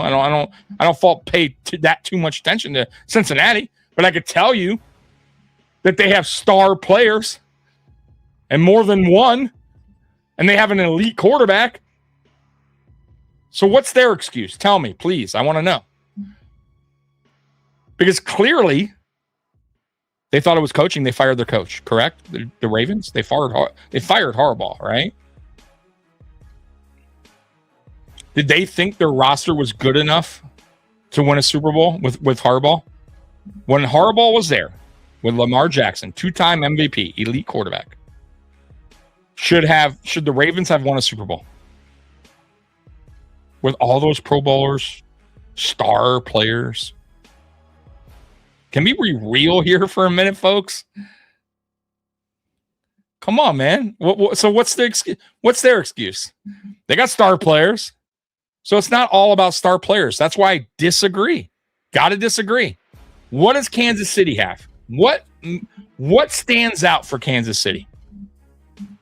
Tell me. Elite coaching. Elite quarterback. You got good players. I want to say they have great players on offense. They got rid of Tyreek Hill years ago. They still won a Super Bowl. But it helps when you have great coaching. When you have a great DC. When you have a great offensive, minded head coach that doesn't tense up in pressure moments, big pressure moments like Andy Reid. So I'm trying to tell you, coaching makes a huge difference in the NFL, especially during the playoffs. So what's the Ravens' excuse? What's the Bengals' excuse? They have elite quarterbacks. They have star players, like you said. What have they done? Did Miami not have star players? They had. Yes, they did. Sure, they did. Did we not go back in time on all the Jets' great draft grades? They were like A every fucking year. A. What do they do from? What happened? Why did their team fail? Was it coaching? Probably. It was probably a big reason for it. Coaching matters. It absolutely does. Why are we fighting this? Why is this a debate? Lamar chokes in the playoffs. Yeah. I mean, coaching wasn't the best, but the Beane has not built the same high quality roster on both sides. How are they top teams? They haven't even beat us. Name the teams. You name the Ravens. Have they beaten us? No. Houston has beaten us in the regular season. Fine. Who cares? What have they done? What have they done? Nothing. Nothing that we haven't. Nothing. What has the Bengals done? Nothing. You get what I'm saying, Steve? I'm not trying to say tell you your opinion doesn't matter or anything like that, but I'm just going with, I've been watching the game a long time, and I'm not saying you haven't either. Been a fan since 89. Been watching this football a long, long time. And as soon as I really understood the game, and it took me some time. I was a kid watching, right? I didn't really understand the ins and outs of football, pro football. I didn't really get coaching and coaching staff and why positional coaching matters and why player development matters so much. I didn't understand this stuff growing up, right? I was just a fan of the team, right? And eventually I was little by little, I started to learn. Little by little, I started to get, okay, this matters. This is why this matters. This is why this matters. This is why you need to have, a great offensive line coach, player development, that all matters. That all matters. Everything makes a difference in a championship type of team. That's how you build one, right? This team has been knocking on the fucking door. And for me, the reason why we haven't gotten through the door is coaching, period. And I'm not saying the coaching was terrible here. It wasn't. But it failed at the worst times, and that was the playoffs. You cannot fail in the playoffs, or you'll have that same result year in, year out. And that's what McDermott brought. And I'm going to stick to that. I'm sticking with that, Steve. I just don't agree with all these other great teams you're talking about. They haven't done anything. Beane has only survived mostly because, see, I don't agree with that. Drafting Allen with the good of that hit won't be able to erase his misses. Dude, I disagree. I totally disagree. You're talking about all these hits that other teams are making. What have they done? You've given me one team in the AFC conference. One, in the Kansas City Chiefs. Where are all these great teams that are making all these great decisions over the Buffalo Bills and are winning Super Bowls? They're not. Tom Brady, Patrick Mahomes. That's it. So where are these teams that are making these awesome coaching, these awesome decisions, and they have awesome rosters, and they do it right year in, year out, and the Buffalo Bills and Brandon Beane just don't know how to do it, and the roster's trash, and all these other teams are just skyrocketing over them. If that's the case, Steve, let's be real. Since Tom Brady, left the conference, these teams have had 9 seasons, besides the Chiefs, to win a Super Bowl. Right? Where are they? It's the Chiefs. That's it. Who else? Who? What? Where? Who? When? What? Tell me. I want to know, because where are these teams that are all doing it right, according to you and according to other people? Their drafts are great. Fucking great. Wow. Did you see the free agent signings? Whoa. Did you see the draft? A+. Okay, I'm waiting for can you tell me the Super Bowls that they have? Oh, none. Oh, that's right. Oh, Baltimore missed the playoffs last year? Oh, no. What happened? Oh, Cincinnati barely makes it and sometimes misses the playoffs? Oh, man. What? Did they not have multiple star players on their team like you mentioned? Of course they did. What happened? Why'd they fail? You tell me why they failed. Why are these teams failing outside of the Kansas City Chiefs? In the AFC, don't forget the NFC. The NFC, it's a different conference, right? And really, truly, it's only been the Eagles, and now Seattle finally won one. Rams have won in that span. But in the AFC, and by the way, once again, elite quarterbacks. We're not talking about just Mahomes versus Allen all the time. We have 4 of them, folks. 4, and quite possibly 5, right? Like May's he's not there yet, but May's a really good quarterback, right? He's young. He's only going to get it better. And then we have some really good quarterbacks in the AFC too. But elite right now, it's the 4. But what have they done outside of Mahomes, including Allen? No. So why? What are we talking about here? How are you praising the Ravens and the Bengals? How are you praising any team outside of Kansas City? It doesn't make any sense. I'll fight. Listen, I will debate that all day. I would debate it all day. You can go back in every draft. We can go back, and you can tell me outside of Kansas City. And by the way, Kansas City drafts have not been that great either. Have you looked at them? Have you looked at Kansas City drafts? They have missed out. They've missed on a lot of players. So don't just say that Kansas City's just drafting great year in, year out. But what makes them the best of the best in the AFC? What stands out the most? It's their coaching. It's elite level. Their coaching is elite. Have we had elite level coaching, Steve, ever here in the time that Allen has been drafted? Can you be honest with that? Has McDermott played an elite level style coaching ever? Has our coaching staff ever been at an elite level? Head for head, toe to toe? No, it has not.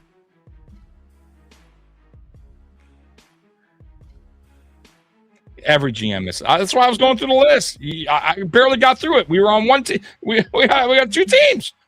Where the Bills is Beane doing it right. Forget the Super Bowl. Where are they even at in the AFC Championship? Could it be no? Okay, great. I'm glad you mentioned that. defensive scheme, Steve. Can we admit that matters?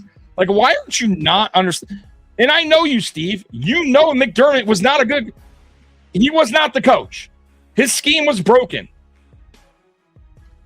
His defense gave up a ton of points.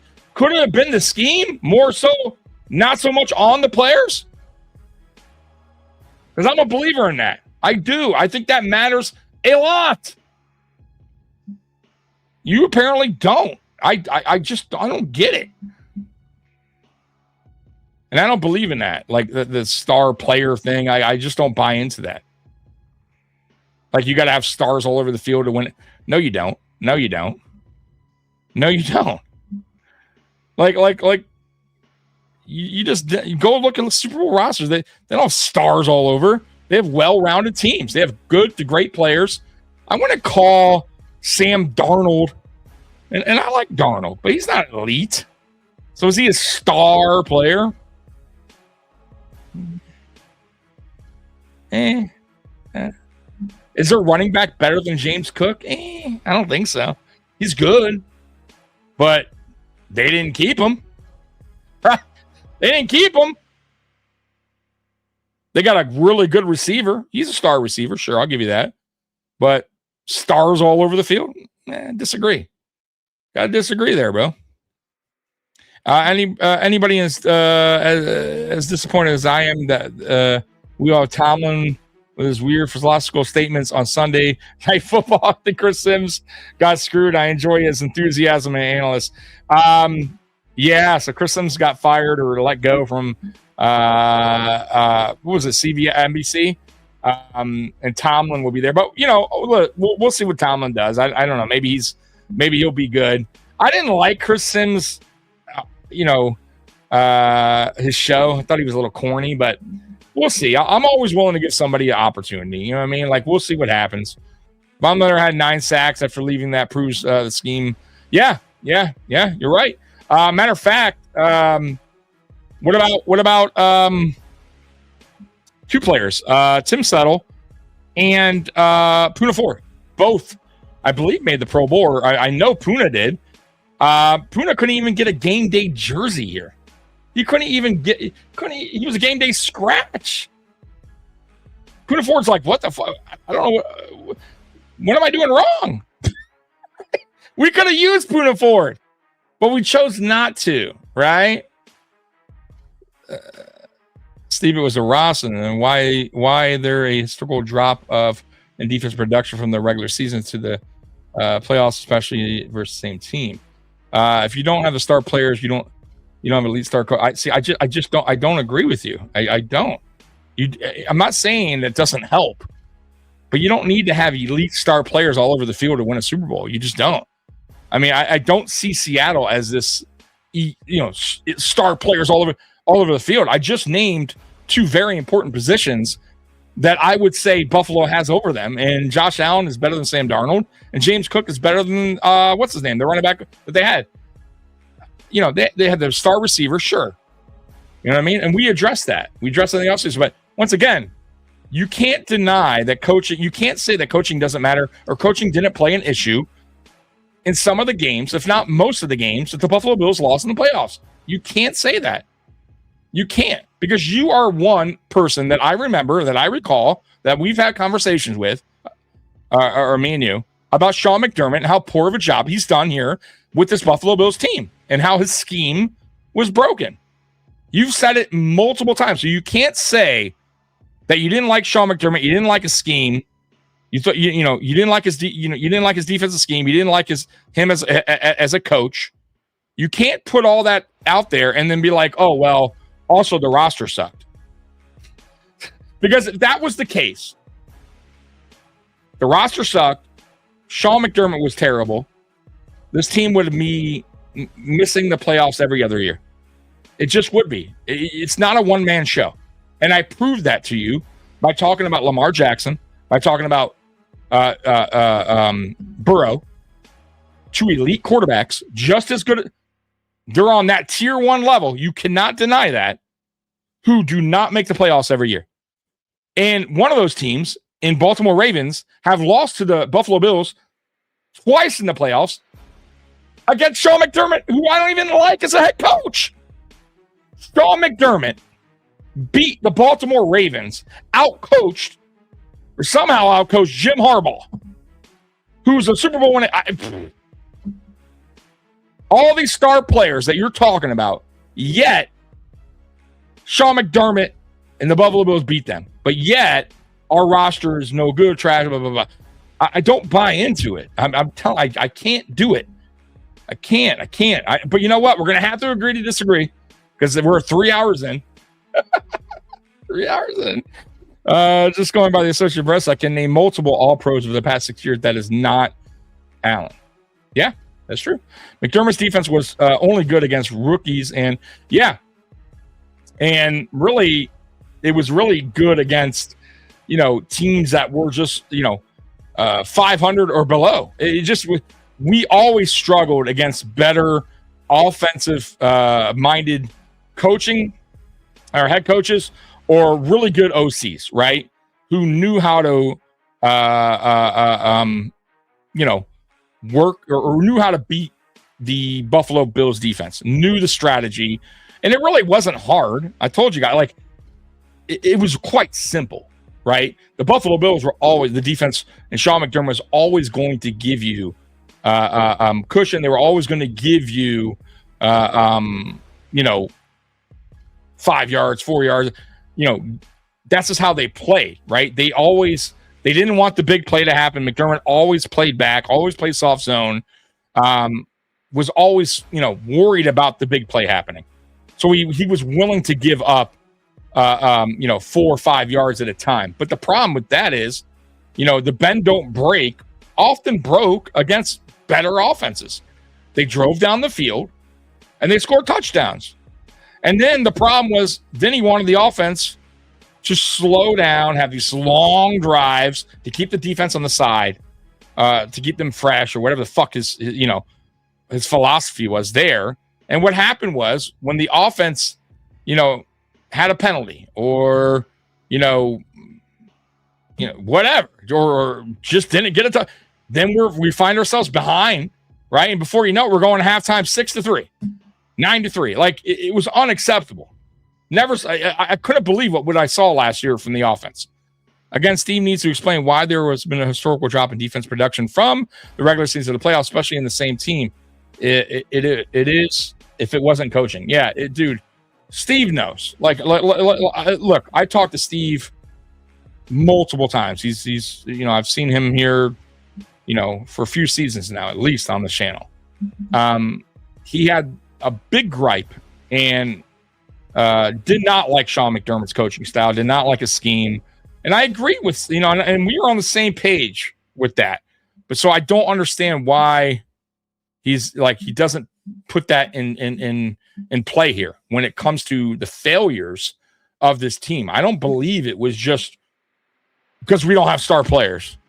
I just don't buy into that. Right? I can't. I don't.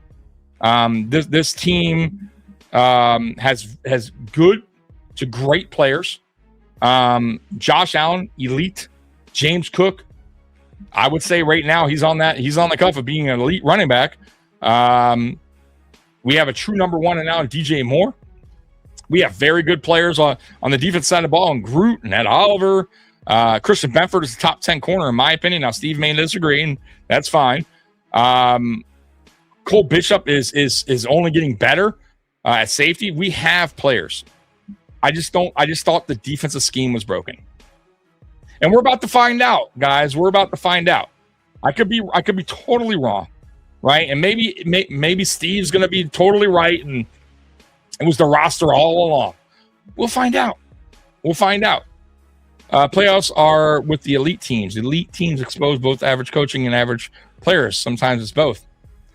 Yeah, but you're mentioning teams and the Ravens, right? What have the Ravens done? Look, there's only been one team in the AFC. I keep telling you this. It's been the Chiefs. You cannot sit here and tell us that the Chiefs don't have elite coaching, right? With an elite quarterback, right? Outside of that, is their running back elite? Do they have all these great receivers? Tell me, Rice is good. Is he elite? Is he star player? If you say yes, I'll have to disagree. They have an aging Travis Kelce. I would say he's good at the stage, right?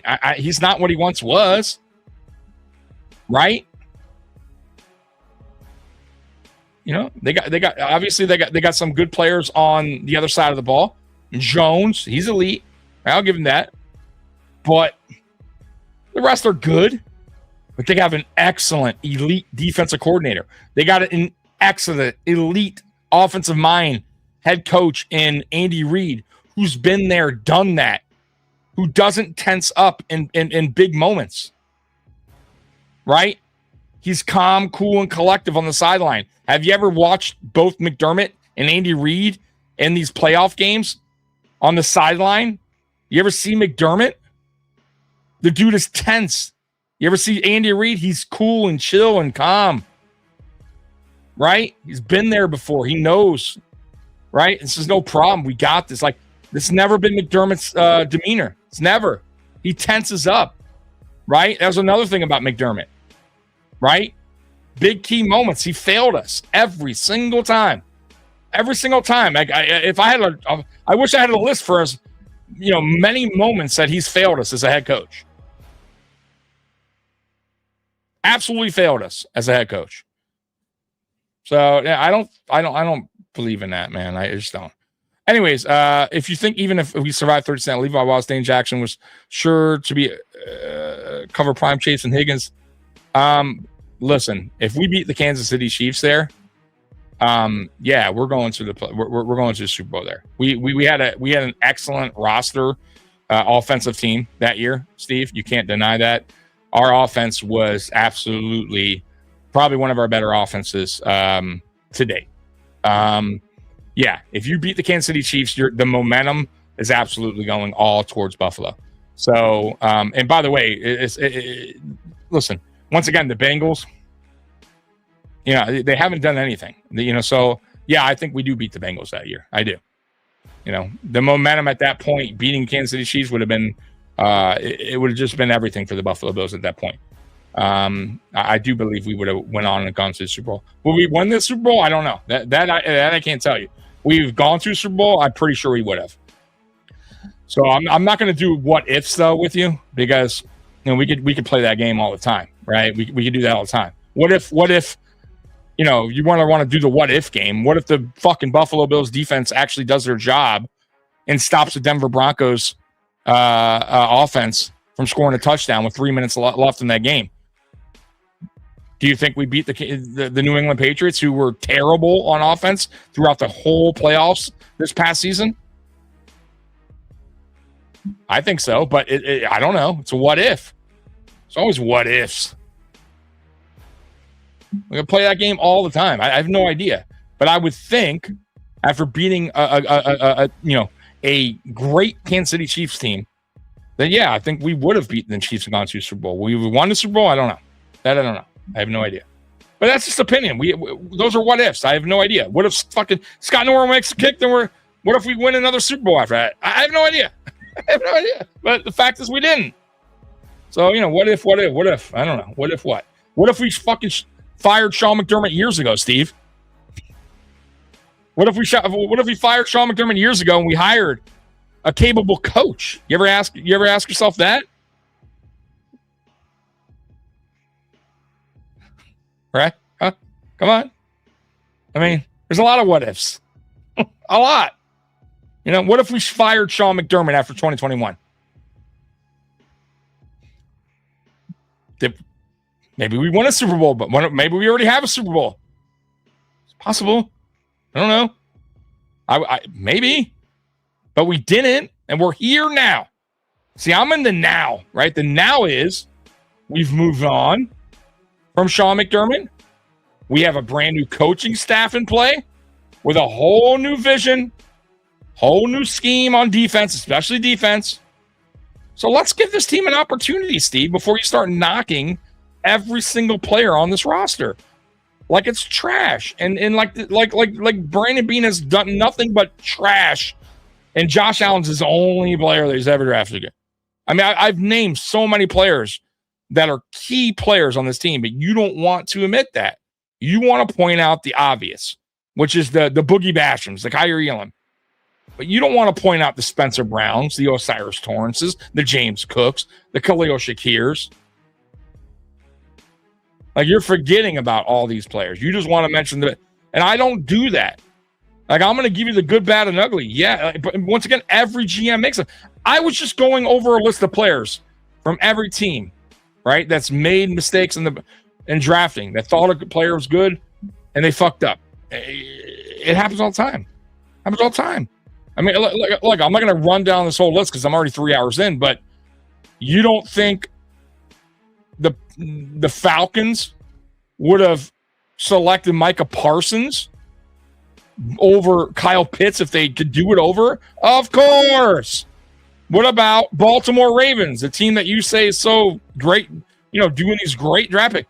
What about this guy? Right? All right. 30 nothing. Doesn't no shit. Right? They could have got Dickerson, right? Offensive lineman. 3 Pro Bowlers. 3-time Pro Bowler. Buffalo Bills. Kyrie Elam, right? We know this. Terrible pick, right? They could have got Tyler Smith, right? Guard. Like, now, mind you, this is what, and there's other players, but this is what Bleacher Report's saying, right? Let's go down. Let's continue. Panthers. Xavier Leggett. I remember fans, Bills Mafia, wanting Leggett. They've done shit. They could have got Ladd McConkey, right? Chicago Bears, Justin Fields, number 11. All right, they say they could have got Slater, left tackle. The Bengals, Murphy at number 28 in 2023. They could have got Branch, 45th. Cleveland Browns, Jarek Willis, number 10 pick. Right? Isn't that shit? They could have got Wirfs, 13th. Bro, all these teams, they have blunders. They miss, right? All these teams. Jerry Jeudy. They could have got CeeDee Lamb. Denver Broncos. Right? Lions. Number 3. Okudah. Corner. Number 3 pick. You could have got AJ Terrell. Right? I'm telling you, man. Texans. Kenyon Green. Guard. Number 15. Right? They could have got Tyler Smith. Like, another Pro Bowler. Right? Anthony Richardson. Number 4 to the Colts. Could have got Christian Gonzalez. Like, once again, all these teams, Kansas City Chiefs. All right, number 31 pick. All right, Edge, Felix, I don't even know how to pronounce the name. Azumna, number 31. Right? They passed up on players, right? No GM's perfect, man. They all make mistakes. They all miss out on players. You get the gist here. You understand where I'm going with this, right? It's like, don't act like Beane is the only one that's missed out on players or has drafted a player that, didn't work out, that he should have drafted another player. Bro, every team has that moment. Every GM has missed out on a player or two. All over the board. Every single fucking team. Well, we got 3 of the top 28 2018 draft. Maybe this year is the year, and maybe Beane hits this year, and maybe Brady is not a moron. I'll stay positive for now. There we go. Look, Steve, I'm on the same thing. I'll tell you this, Steve, and to be, honest and fair and everything like that. I don't know if Joe Brady will be a good head coach, right? I really, I don't know that for a fact, right? What I can tell you is I do like the coaching staff. I like what they put together around him, right? Young, innovative coaches, right? What we always were asking for here in Buffalo, a new scheme. So there's things that I'm looking at that I'm saying is a positive change, is a change that we needed here in Buffalo. Will he be a good head coach? I don't know yet. Time will tell. You know what I mean? But I'm not going to also sit here and be like, he's going to be a bad head coach. Like, I can't do that, right? I can only tell you this. I like what I see from the coaching staff. Now let's see what they could do on the field when it counts. And that's about as fair as I could say, right? I like what they're doing. I see what they're doing. I think they had a very good to great off season. Now let's see if this goes into the regular season, right? Let's see if this actually makes any bit of a difference, right? And if it does, we'll win a Super Bowl. If it doesn't, then we'll have to address it, right? Plain and simple. I mean, that's as much as I can tell you, man. But I appreciate you, Steve, and I'm getting out of here, man. Been out here 3 hours and 30 minutes, a lot longer than I wanted to. I like how Brady got a lot of his staff from the college ranks, especially on defense. Yeah, absolutely, man. I love that too. That's why I'm positive about this year's draft, because many of the new coaches just came from college, and that usually gives teams advantage drafts 2-3. That's a good point too, Steve. That's a very good point as well.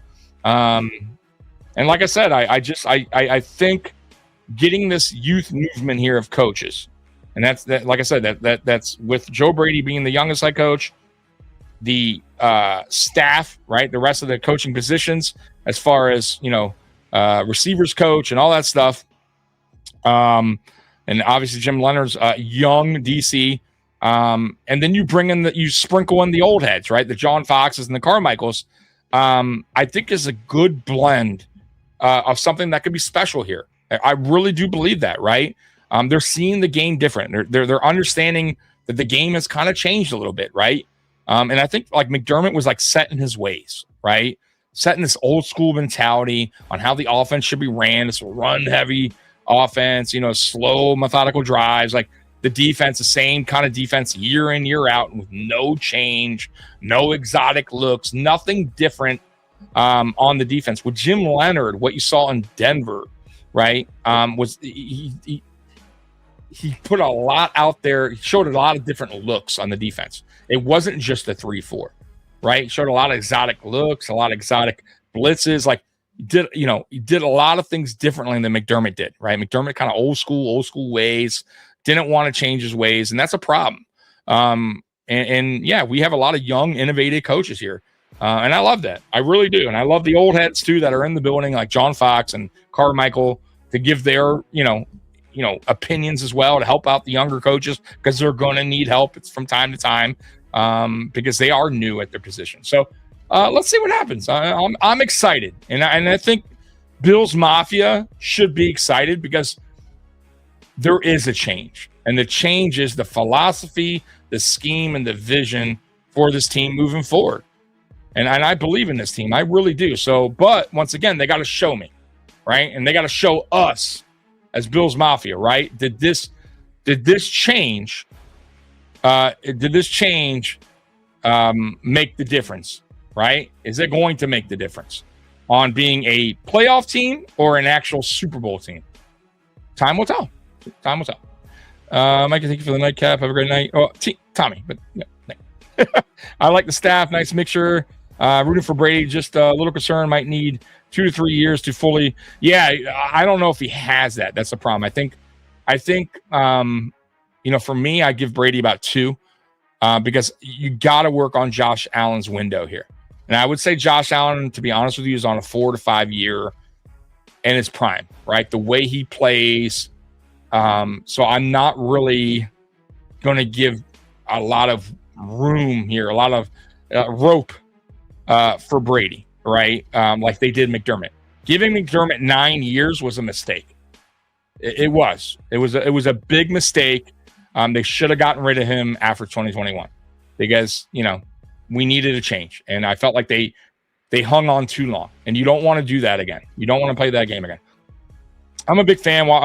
Watching Josh get so close, McDermott fuck it up, just made it so bitter sometimes. Just want my dad to see one Super Bowl. He's a big fan. Yeah, dude, Steve, I'm with you, brother. Trust me. I want to see one too, bro. And I don't even know how old I am. I think I'm turning 48. I don't even know my age anymore, guys. I'm all fucked up in the head. But I don't have much time here either. Like to be honest with you guys, I don't. Like I don't. That's a whole different topic. I need a Super Bowl before before I leave here. So anyways, that's a whole different subject. All right. So anyways, I guess I missed Mike Emmett time. That's all right, Sandra. Mikey will be back Monday for Monday Night Uncensored at 10 p.m. I will be back. Sunday at 1 for the Down and Drought I believe we're on episode 8, and we're on 2006, I believe. Is it the 2006 season? Jeez, let me see here. I know it's episode 8. I want to say 2006. Let me see here. Yeah, 2006. So we're on the 2006 year of the Down and Drought series. Last week you guys showed up, by the way, for that series. So I'll be here at 1 p.m. for that. Steve, everybody, man. Randy, all y'all, man. Sandra, appreciate you guys. Snoopy, appreciate you. Steve, J-Ham, everybody. If I'm forgetting you, I apologize. I appreciate you guys rocking with me. And Bills Mafia, I love you. And as always, go Bills. I'm out of here. Peace. Just let your soul go. Just let it shine through. Just let your